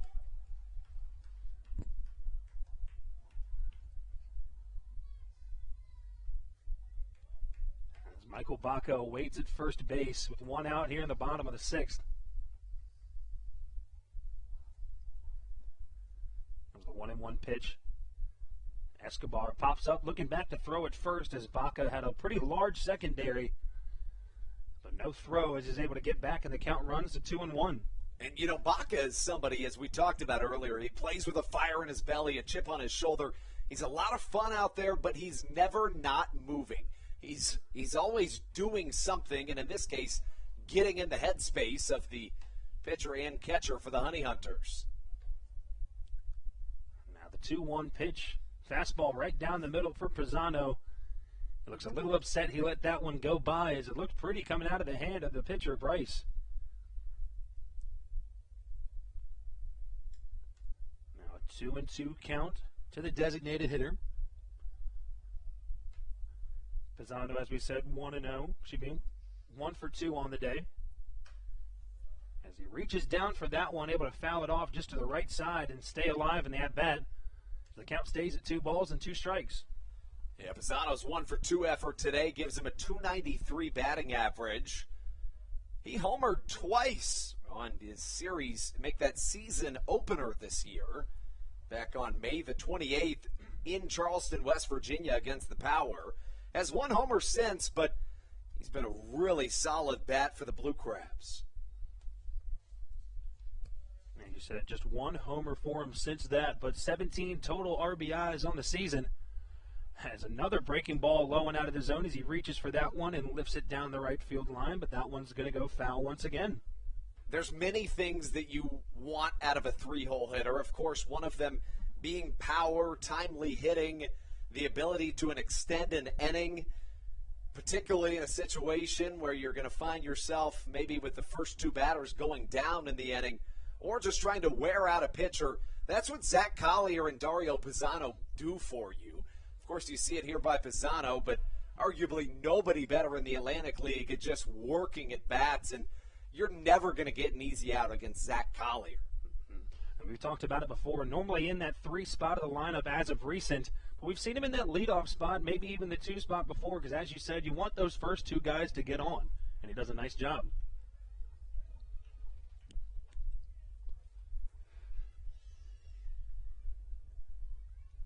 Relatively long game to this point. We're closing in on the 3-hour mark here in the bottom of the 6th. But after not many home games, I'm ready to stay on all night, Steve. I mean, I don't have any issues with it. And a 3-2 pitch for Pisano. Thought it was ball 4, but called strike 3, and the Southern Maryland fans are not happy with it. You know, the overlooked aspect of the electronic strike zone is that not everybody in the crowd knows that it's an electronic strike zone. So, of course, it has to be frustrating when you're an umpire. Let's say you don't agree with the call the electronic strike zone makes. Well, not only do you have to go against your own instincts, but also you have to be berated by it from the fans. You know, we saw that in the last series we had at home against the York Revolution. There was one game where the umpire called a strike but then had to take it back because it seems like he forgot that there was an electronic strike zone, had to take back the strike call as one that looked to be a strike was called a ball. But as you said, there's really nothing that the umpire can do besides turn around and just say, hey, it's not me. You know, to that point, that's why Brian Kenny from the MLB Network says that's why rules are tested here in a really highly competitive professional league to work out those kinks before they can get to the MLB level. As you said, may not have the most talent out of all the leagues, but as you said, might be one of the most competitive out here, as we see most of these 8 teams in this Atlantic League close to the same record, as David Harris takes a ball down the right field line and far, but that one's going to tail a little too far out. For the first strike of the at-bat.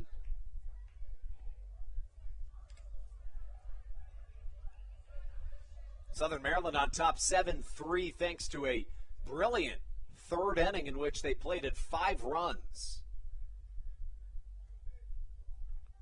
Something we talked about in one of the earlier broadcasts. You know, the Blue Crabs had issues of having those innings where they end up giving up 5, 6, maybe 7 runs in an inning. We've talked about it before this one. This lineup has really just turned around, and kind of the same thing with this pitching staff. This Blue Crabs team has really come into their own. It's true, and, you know, David Harris has been a really big piece of that ever since moving to that cleanup spot in the lineup. 1 pitch to Harris, and a big cut from the center fielder. That one's fouled straight back into the backstop for strike 2. Harris has 2 of his 4 home runs this season with 2 outs. He also has hit a double and drawn 4 walks. Somebody that we know is better under pressure, proved that in a massive comeback against the High Point Rockers back on June 18th. An 0-2 pitch to Harris, going to miss the zone as he now has a 1-2 count here with 2 outs in the bottom of the 6th inning.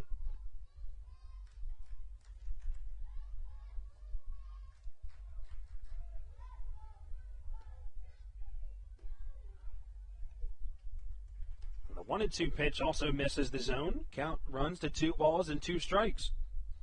Harris 2 for 3 today with a pair of RBI singles. One of 2 Blue Crabs with multiple RBIs in today's contest. And a big swing from Harris as he fouls that one off into the mask of Escobar behind the plate. As the home plate umpire jogs out to the pitcher's mound, hopefully to give Escobar a second or two. There's been a lot of pitches thrown in this game. Again, we're still in the 6th inning. Colton Mahoney for the Blue Crabs has thrown 107 pitches. His night presumably over. The starter, A.J. Merkel for the Gastonia Honey Hunters, threw 101 before Bryce has now thrown 23 pitches. Pitch number 24 incoming. And that 2-2 pitch to David Harris. And a big swing from Harris as he lifts this one into about medium right center field. Boog Powell over to make the play for the 3rd out of the inning. As the Blue Crabs strand Michael Baca on at first base as they still hold a 7-3 lead heading into the top of the 7th inning.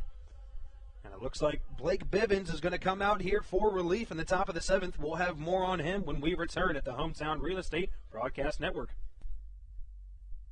Hey, Blue Crabs fans, make sure to visit the All-American Steakhouse and Sports Theater at 35 St. Patrick's Drive, right here in Waldorf, for some great food with great friends.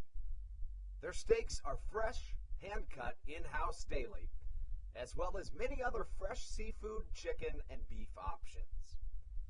They offer outdoor and indoor dining, available each and every day, along with the same great menu to go if you would like. Please visit them online at www.theallamericansteakhouse.com. That's www.theallamericansteakhouse.com. You can also visit them on Facebook or Instagram. They have daily specials that you just can't pass up. Thank you, Blue Crabs fans. All Pawn is Southern Maryland's premier pawn shop and is the official pawn shop of the Southern Maryland Blue Crabs. Stop by and say hello today. They've been a part of the Southern Maryland community for 18 years. If you need some cash to hold you over, or if you're just doing some spring cleaning and want to clear some stuff out, please bring it by All Pawn and let them make you an offer. If you have broken jewelry or some that you just don't want anymore, please bring it by and they'll pay you more than anyone in the Tri-County area. They're located on 301 in White Plains, just south of DeMar Road. Go Blue Crabs!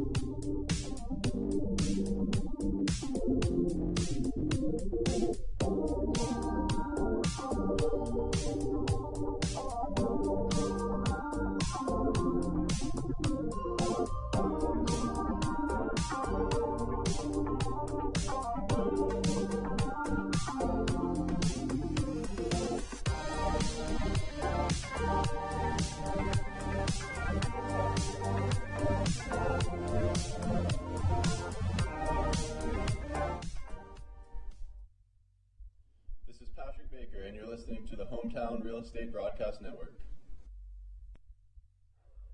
Welcome back inside the Hometown Real Estate Broadcast Network, live from the Bayonet Press Box at Regency Furniture Stadium.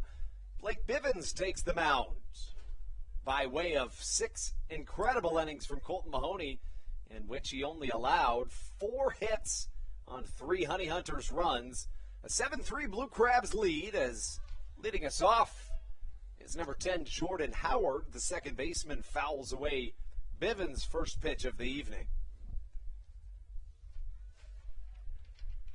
Blake Bivens so far the least amount of innings pitched for this Southern Maryland bullpen, as in just 6 1/3 innings, has given up 9 hits, 13 runs, 9 of them earned, has walked 6 guys and struck out 7 with a 12.79 ERA. We've seen Bivens improve a little bit of late. He's a guy that coming into the season, really alongside Colt Mahoney, was considered to be one of the top arms on this entire Southern Maryland roster. Both of them came out of the gate slowly. You saw Mahoney has turned a corner. Bivens has really done the same. After struggling out of the gates this season, he's been much better in his last 2 innings of work.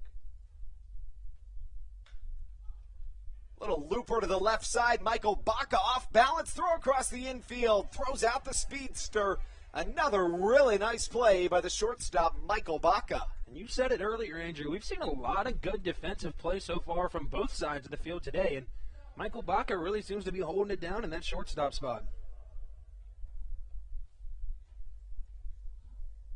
That gives way to the 9-hole hitter, the catcher number 37, Hermindo Escobar. We can now give you the final line on both of the starting pitchers here in tonight's contest. Start off with A.J. Merkel. Merkel is in line for the loss. He went 5 innings, allowing 9 hits, 7 runs, all of them earned. 5 walks and as many strikeouts. Did allow 1 home run. That was a 2-run shot from Joe DeLuca back in the 3rd inning. As for the Blue Crabs, Colt Mahoney not only in line for the win, but will end with a quality start as Jake Lucci fields a bloop shot to the left side for out number 2. Mahoney, 6 innings pitched, just 4 hits. He did walk 3 while striking out 6 and allowing 3 earned runs. That flips the lineup back on top for Boog Powell. The center fielder comes up trying to spark a 2-out rally here in this 7th. This is just Powell's 3rd plate appearance, make that 4th. He is 0 for 1 with a run scored. He also walked and drove in a run. That came on a sacrifice fly. The Honey Hunters scored in the 1st, 2nd, and 4th innings. In the 1st and 2nd, they plated a run by way of the sacrifice fly. As for the Blue Crabs, Southern Maryland plated 1 run in the 2nd. Came on a Jake Lucci RBI that could have been 2 runs, but a nice play from the left fielder for that Honey Hunters squad, Joshua Saleh. Cut down a runner at home. That was Miles Williams. Southern Maryland's bats exploded in the 3rd, plating 5. And after tacking on another one in the 4th, the Blue Crabs lead 7-3 here in this final stages of the game. Powell shows bunt but pulls back and works himself ahead in the count. 2 balls and a strike.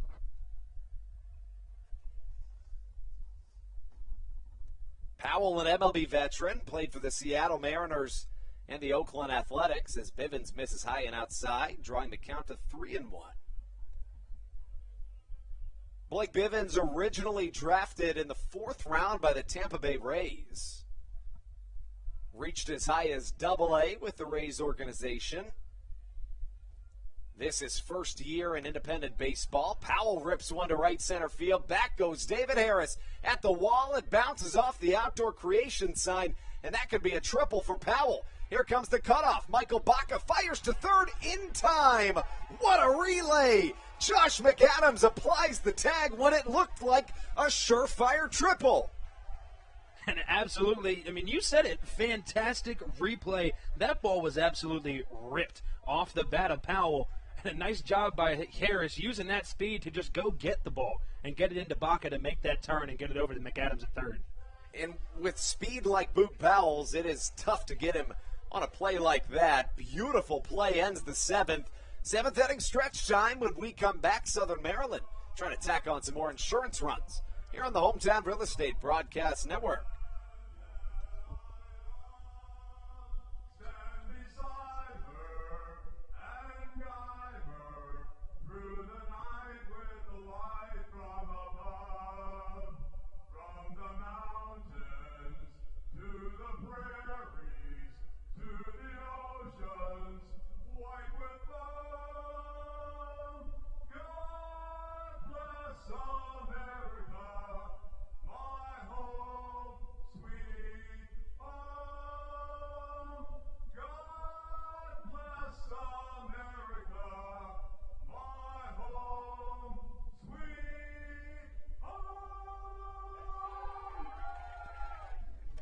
This is Sam Burton, and you're listening to the Hometown Real Estate Broadcast Network.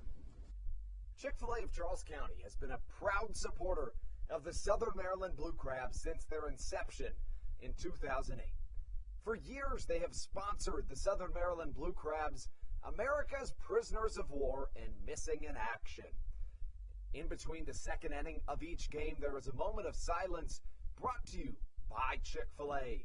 The Southern Maryland Blue Crabs appreciate and respect not only Chick-fil-A, but all of those that have served our great country.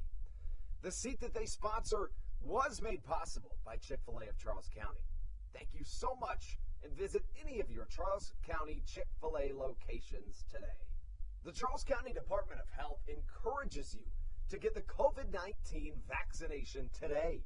You can get it all over Southern Maryland or no matter where you are across the United States. Vaccinations are offered right here at Regency Furniture Stadium with no appointment needed. Charles County Department of Health and the Southern Maryland Blue Crabs urge you to take one for the team and get the vaccine.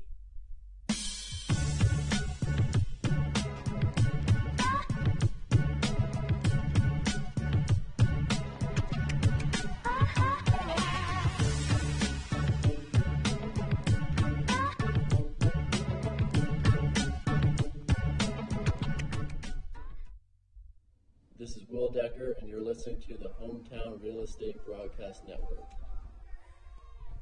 Josh McAdams takes us into the bottom of the seventh. You heard God Bless America by one of Southern Maryland's incredible fans. During the seventh inning stretch, as it appears as though the home plate umpire signals down to the Blue Crabs bullpen. Not exactly sure why, but what I can tell you is that there is action in Southern Maryland's bullpen. Back out onto the mound for his second inning of work comes the right-hander, Bryce, as McAdams fouls one away for strike number one. Mentioned in his first inning of work, Carl Bryce had a little bit of a rough stretch earlier in the season, but has been much better of late. Hasn't allowed a run in his last 4 innings entering play today. Another curveball from Bryce, but McAdams is all over it. High to the right side, in comes the right fielder catching for out number one. So one down brings up the 6-hole hitter, Alex Crosby. Crosby, the first baseman here for Southern Maryland this evening. He is 0 for 2 here this evening. This is his third game since he ended his hit streak. Over that span, he is hitless. Nonetheless, still one of the best hitters statistically in the Atlantic League. Despite the 0 for 2 start to tonight's contest, the average still sitting well above the 300 mark. He takes a fastball high and away for ball number one.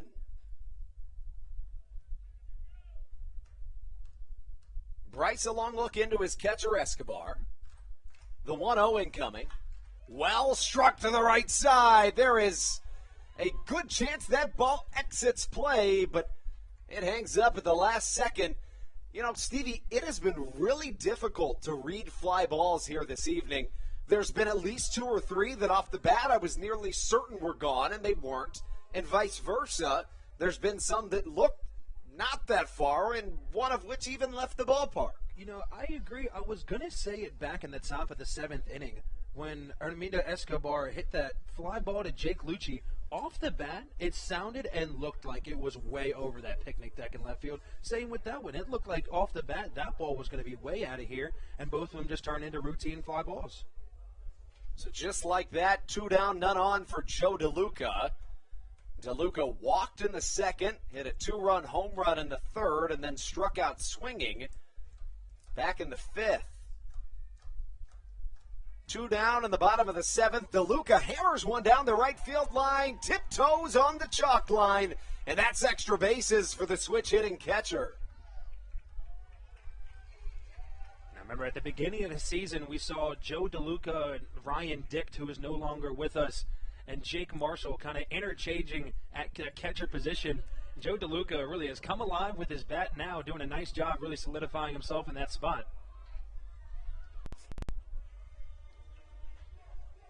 DeLuca has already sparked a pair of two-out rallies, one of which he scored in, the other he homered in.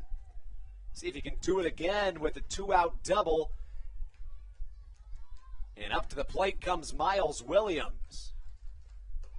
He has the chance to more or less put the momentum of this game severely towards Southern Maryland's favor, already leading 7-3.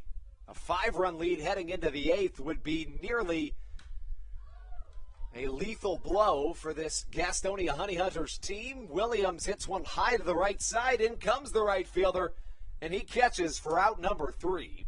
So Southern Maryland continues to lead by 4 runs with a 7-3 advantage as we take you into the top of the 8th. Likely a new arm on the mound when we return here on the Hometown Real Estate Broadcast Network. This is Jordan Scott. You're listening to Hometown Real Estate Broadcast Network. When you're in the market to buy or sell a home, call Tony McClure of Century 21 New Millennium and his Grand Slam team. The realtor of the Southern Maryland Blue Crabs since our first season in 2008. Tony and his team of preferred partners includes Tim Murphy of CNF Mortgage and Steve Scott of the Scott Law Group. Together, they will ensure that your real estate needs are nothing short of a grand slam. The quality service you will receive is Hall of Fame worthy. Put Tony's 41-plus years of experience to work for you. Call or text Tony today at 301-928-1280 for your personal Grand Slam experience. Go Blue Crabs. Did you know that the Washington, D.C. metro area is the 5th most expensive place to live in the entire United States of America? Sometimes finding affordable housing in this area can feel impossible. If you're struggling to find affordable housing, look no further than the Villages of St. Charles by Ross Properties. You can visit them online at villagesatstcharles.com for more information today. Villages of St. Charles. They'll have you safe at home.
This is Matt Latos, and you're listening to the Hometown Real Estate Broadcast Network.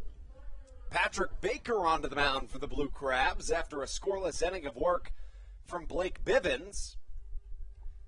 The right-hander Patrick Baker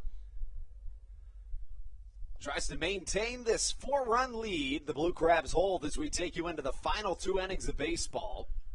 Joe DeLuca comes back after a quick conversation with Baker. And before we get to the numbers for Patrick Baker, let's talk about the day that Joe DeLuca has had, Stevie. Absolutely fantastic day at the plate for Joe DeLuca. As you said, had that walk and came around to score back in the 2nd inning. Then had the big home run, 2-run home run in the 3rd. And then had that big double down the right field line back in just last inning. He's had a couple of nice plays behind the plate as well. Threw a guy out trying to steal on a pass ball from his knees. Able to show off the arm there. So far, he's done a fantastic job all around. First pitch from Baker has to light up the radar gun. That one came out hot, but it misses just outside for ball number 1. A look across the Atlantic League here this evening. we see that the Barnstormers have a big lead on the Lexington Legends. 13-5 the score in the top of the ninth in Lancaster as the ball comes in from the Honey Hunters bullpen. In the bottom of the eighth, the York Revolution are on top of the West Virginia Power. That game in West Virginia. And again, we mentioned here in this weekday series, all interdivision matchups. The High Point Rockers are in Long Island, but that game postponed. Most likely a doubleheader here in this next few days. So a Southern Maryland win would put them one full game on top, standing alone in first place in the Atlantic League North Division. Gets you the velocity from Baker to this point, but it has been pretty impressive. His first pitch was clocked at 95. All of his subsequent pitches have been at least 94 or above, but the eye test would have told me it was even harder than that. I was thinking 96, 97. I agree immediately. You know, he came out here just rearing back and find that ball in the strike zone, doing a nice job on the mound so far, even to stay controlled with those pitches. A well-struck fastball, but right at the center fielder, David Harris. In fact, he comes in a few steps and catches for out number one off the bat of Mike Pappy.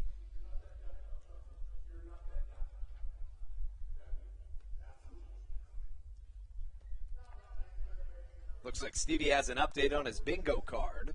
It's not necessarily an update, just more of a frustration that the Blue Crabs still haven't recorded an out in foul territory. And I guess this isn't the worst thing. Neither manager has entered fair territory, you know, so no reason for either one of them to go visit their pitchers yet. So hard hit line drive to the right side. Blackstone sticks out his glove and catches for a swift out number two. Baker off to a hot start here in the top of the eighth.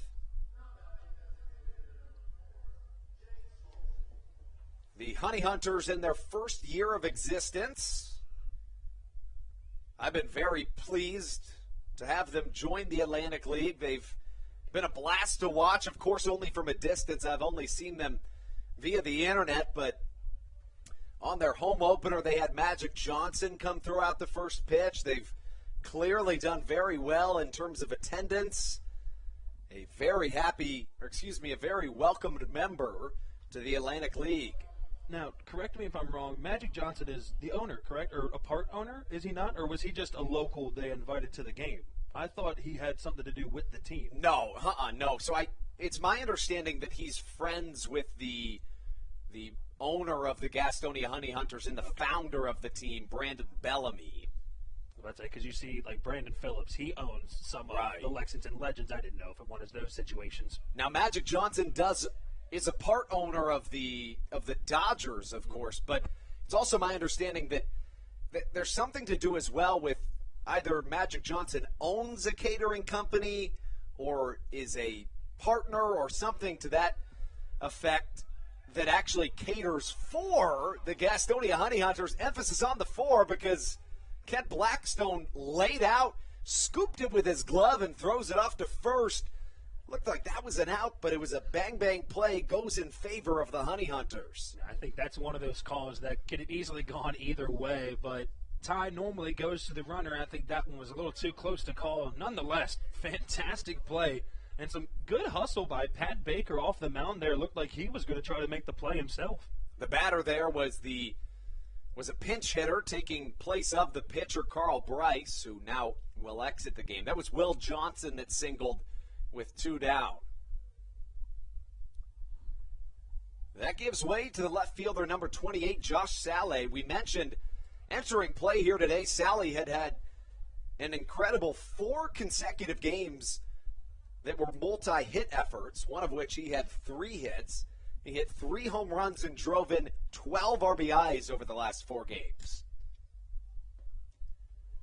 As for today's game, Josh Saleh, the Gastonia Honey Hunters left fielder, has not been quite as dominant, of course, but it's tough to replicate the stretch he's coming off of.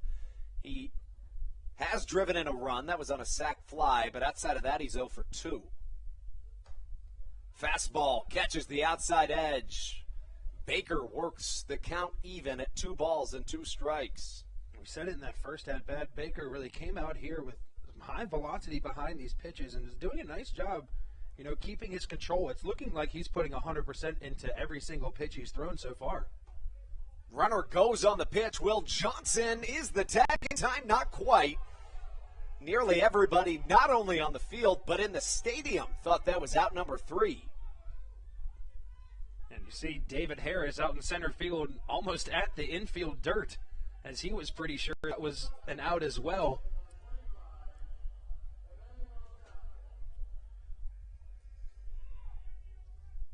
So now a runner in scoring position for the Gastonia Honey Hunters.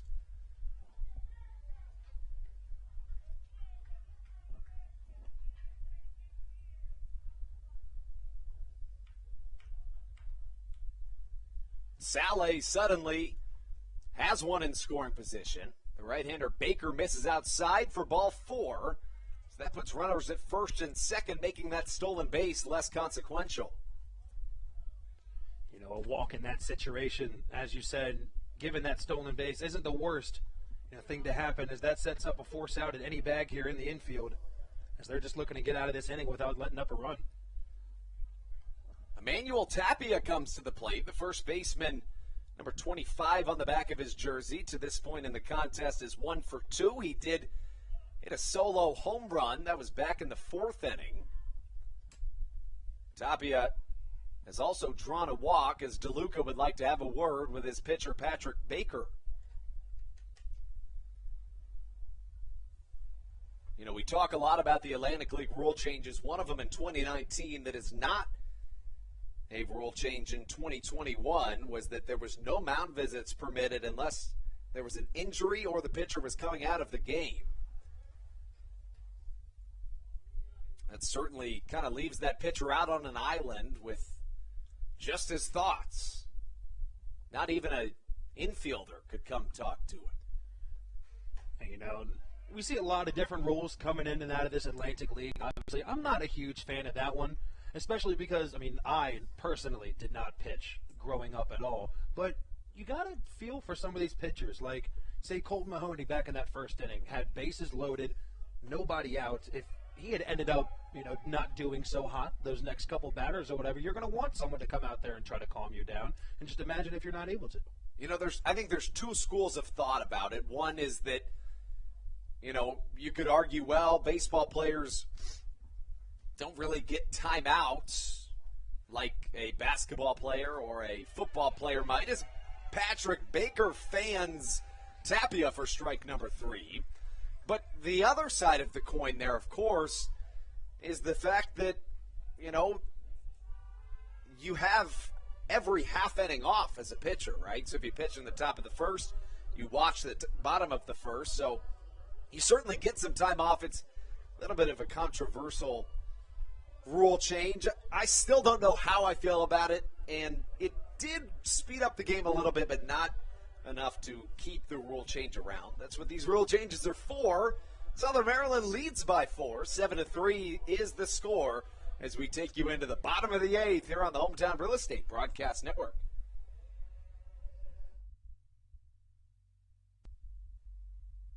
There's nothing quite like when the Blue Crabs retire the side.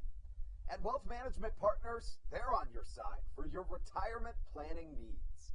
It's never too early to start planning your retirement. Talk to the experienced financial advisors of Wealth Management Partners located right here in Waldorf. Call them today at 301-885-0955. Again, Wealth Management Partners. Call them today at 301-885-0955.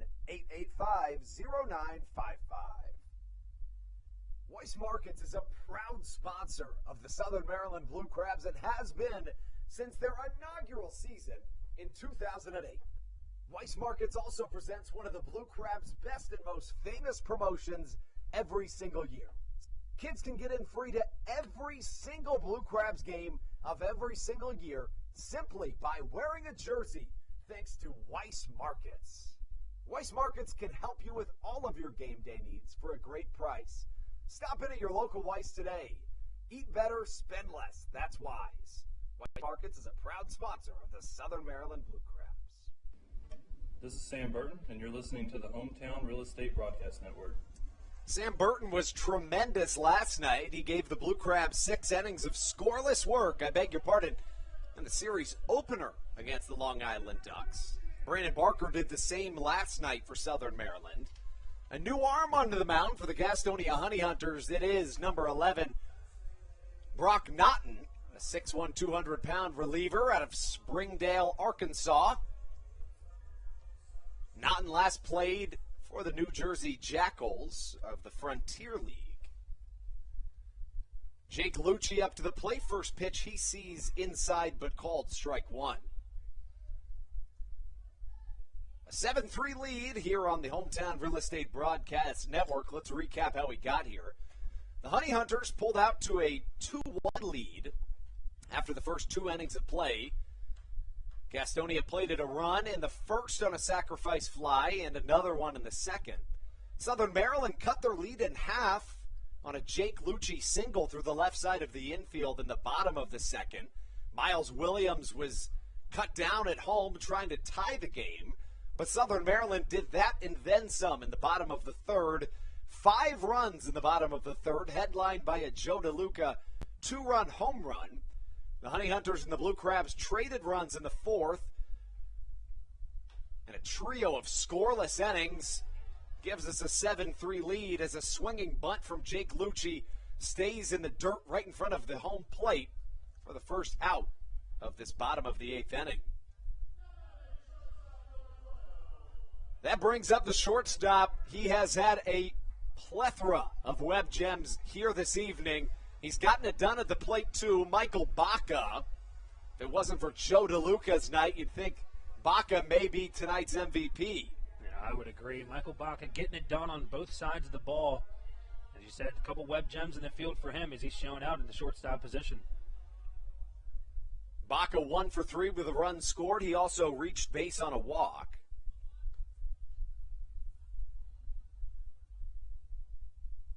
Naughton into the game again for this Gastonia Honey Hunters team. Give you the numbers on Naughton in just a moment. Baca, end over end, hits it to the left side. Upcoming is Mike Osinski, the third baseman, to record out number 2. On the season, Brock Naughton in his 4th appearance. 1 of those came in a start. In 5 2/3 innings, he's allowed 11 hits, 12 runs, 8 of them earned, 2 home runs. He's hit 2 batters, as well as walking another 4.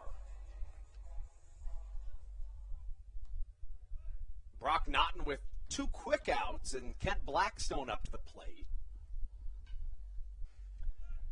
First pitch gets away from the catcher Escobar for ball number 1. Blackstone to this point in the contest, 1 for 2 with 2 runs scored and 2 walks drawn. A curveball loops into the outside corner, called strike 1. Blackstone struggled in this most recent series against the Long Island Ducks. Was on fire in the series prior. That was against the Gastonia Honey Hunters. A fastball jams the Blue Crabs' second baseman, and it's flared into center field. Glove up and caught by Boog Powell in center. Gets us through 8 complete here at Regency Furniture Stadium. Carlos Diaz on his way to the mound to try to close the door on yet another Blue Crabs victory right on the other end of this break on the Hometown Real Estate Broadcast Network.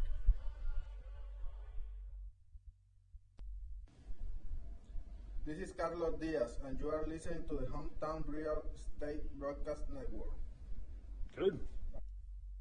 American Radiology is the clear choice for all of your medical imaging needs. With locations in Charles and Calvert counties, they offer a full range of imaging services. Some of their latest innovations included 3D mammography and wide-open MRIs for our claustrophobic patients. For your convenience, they even offer extended weekday hours and Saturdays. For more information or to schedule an appointment, visit their website at AmericanRadiology.com.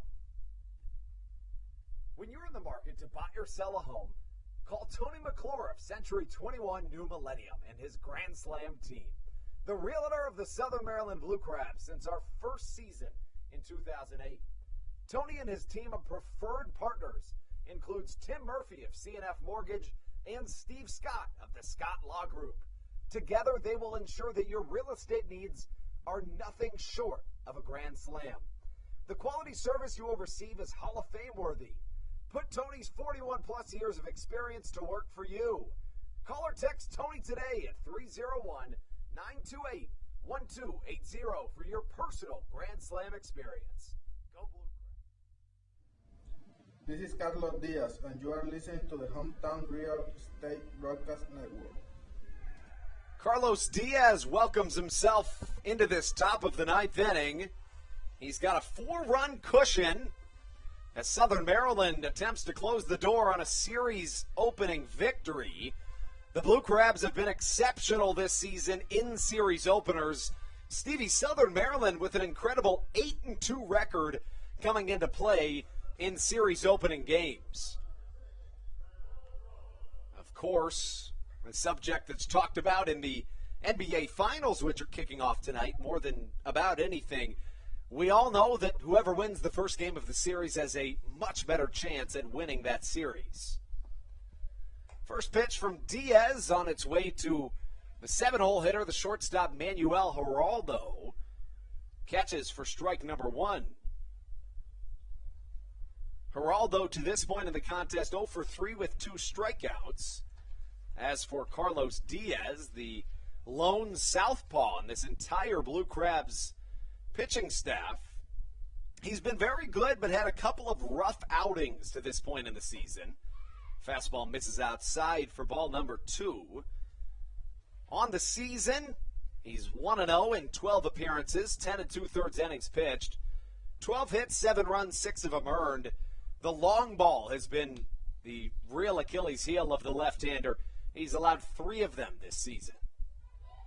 A beautiful cutter has the batter Geraldo chasing. Strike number 3 and a quick first out from the left-hander, Carlos Diaz.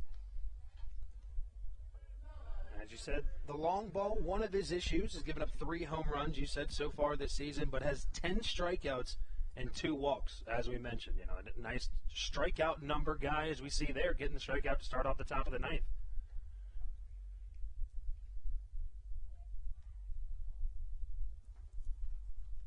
Next up to the plate, Jordan Howard, who flares one foul for strike number 1.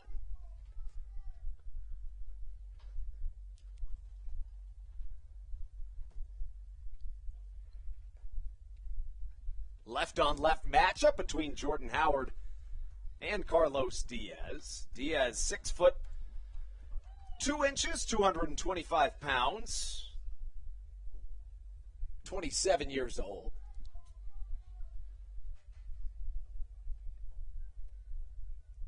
Spent a decade in the San Francisco Giants organization, did Diaz.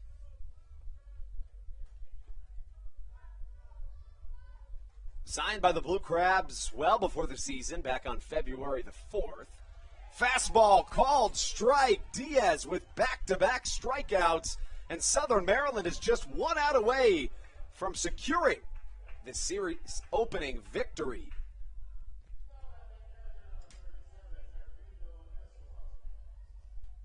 Hermindo Escobar, the final hope for this Gastonia Honey Hunters squad. The catcher in the 9 spot. To this point in the game, Escobar has been solid defensively, but just 1 for 3 at the plate.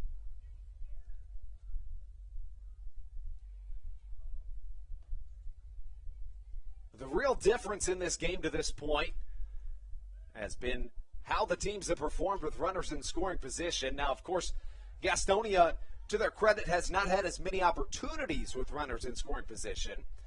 Their team just 0 for 3 this evening with runners at either second or third. But as for the Blue Crabs, Southern Maryland is 4 for 7 with runners on second and third, so capitalizing on opportunities.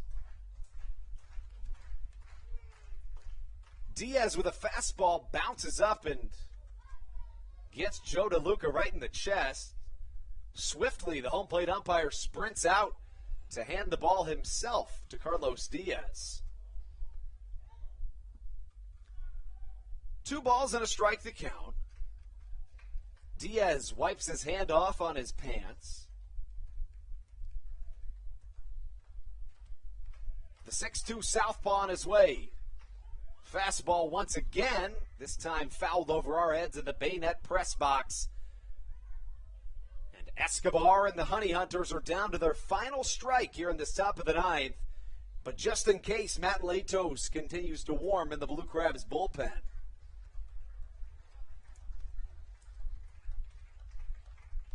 The 2-2 incoming. Try to get him to chase with a changeup, but it bounces in front of home plate. And the count's now full.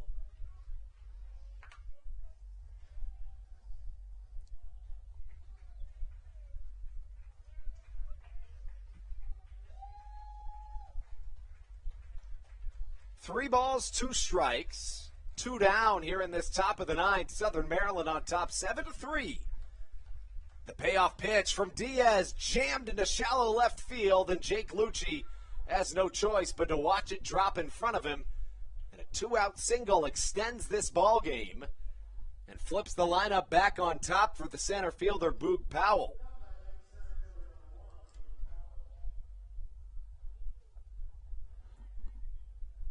To this point of the game, the MLB veteran Boog Powell 1 for 2 with a run scored and a double. He's also driven in a run and walked as the Southern Maryland faithful adopts a new chant. Looks like instead of Boog, they're yelling boo, which is pretty clever. I'm a fan.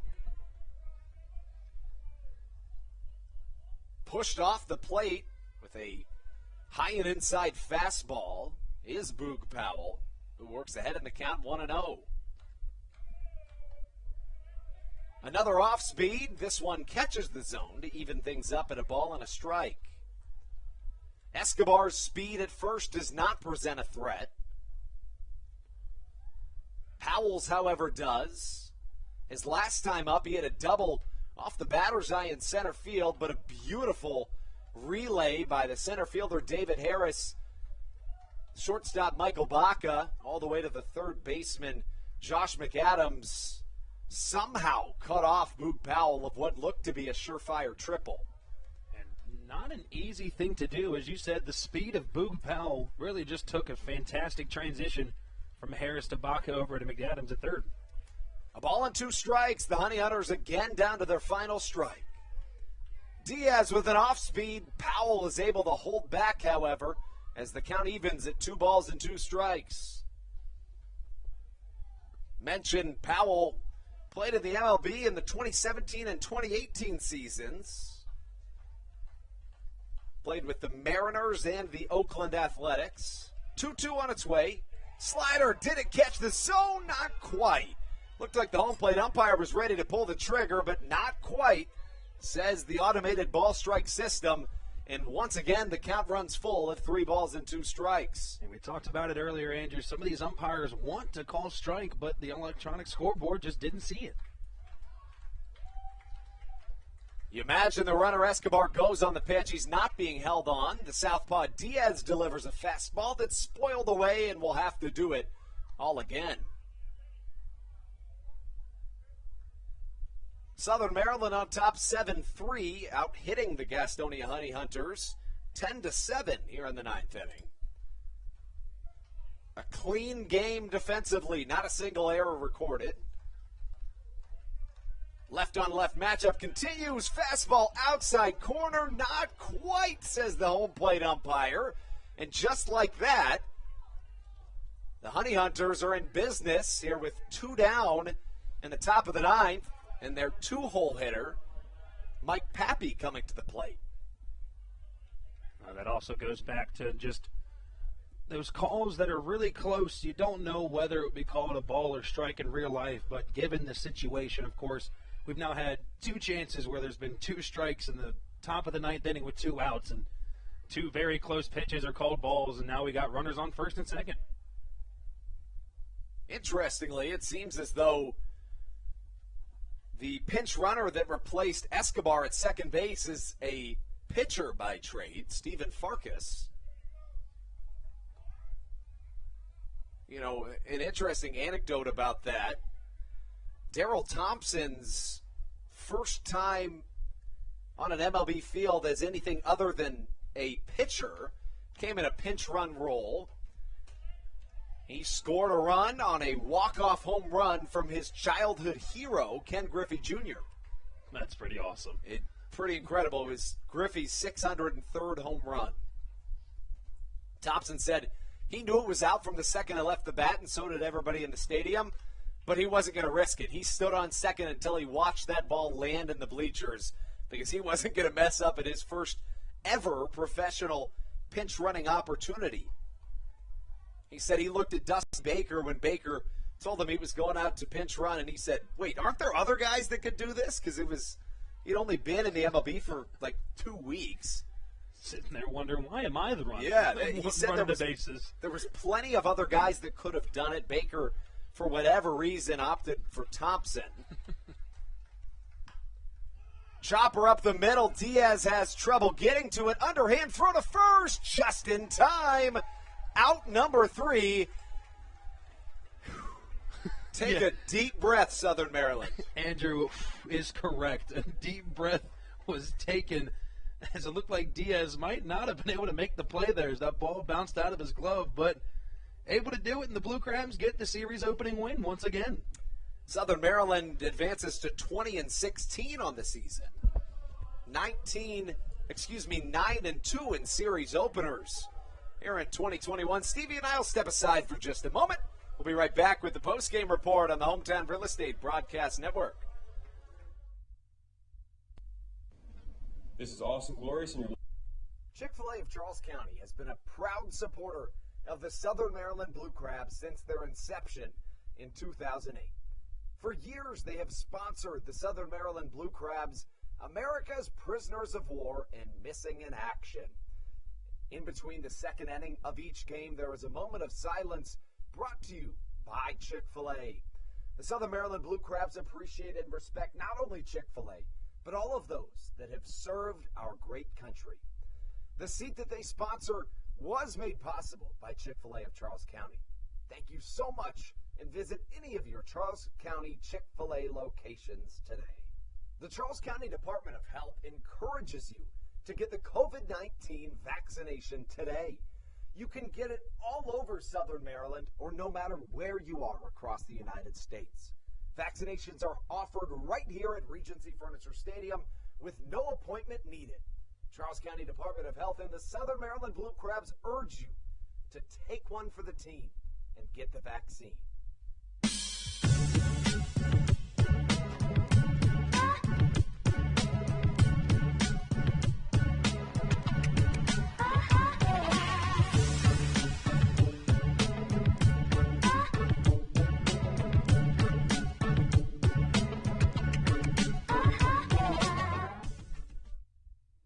This is Will Decker, and you're listening to the Hometown Real Estate Broadcast Network. A 7-3 series opening victory here for your Southern Maryland Blue Crabs, who advanced to 20-16 on the season. And with the Long Island Ducks game postponed due to rain, Southern Maryland picks up a half game in the Atlantic League North Division standings, now a full game above the Long Island Ducks. The second team to reach 20 wins in the Atlantic League here in 2021. Colton Mahoney was fantastic for the Blue Crabs, got his second win of the year. He tossed 6 innings. He allowed just 4 hits, 3 runs, all of them earned. 2 of them came on sacrifice flies. He also struck out a half dozen before giving way to the trio of Blake Bivens, Patrick Baker, and Carlos Diaz, who combined for 3 scoreless innings on his many hits. On the other side of the coin, it was A.J. Merkel who got the loss. He falls to 1-2 on the season. He threw 5 innings, allowing 9 hits, 7 runs, all of them earned. He walked 5 while striking out as many. Next came Carl Bryce. He went 2 innings of scoreless baseball, walked 1, and allowed a hit. And Brock Naughton was the final pitcher on the mound. For the Honey Hunters, he pitched a scoreless inning, but it wasn't enough after the Blue Crabs' lethal third run, in which they plated 5 runs, including a Joe DeLuca 2-run home run here on the Hometown Real Estate Broadcast Network. That's how we sign off from a 7-3 win. Southern Maryland will face off and host the Honey Hunters yet again tomorrow. First pitch at 6:35. You'll hear from us live at 6:20. For Stevie Bowen, I'm Andrew Banstra signing off on a Blue Crabs victory. And remember, let's go Blue Crabs.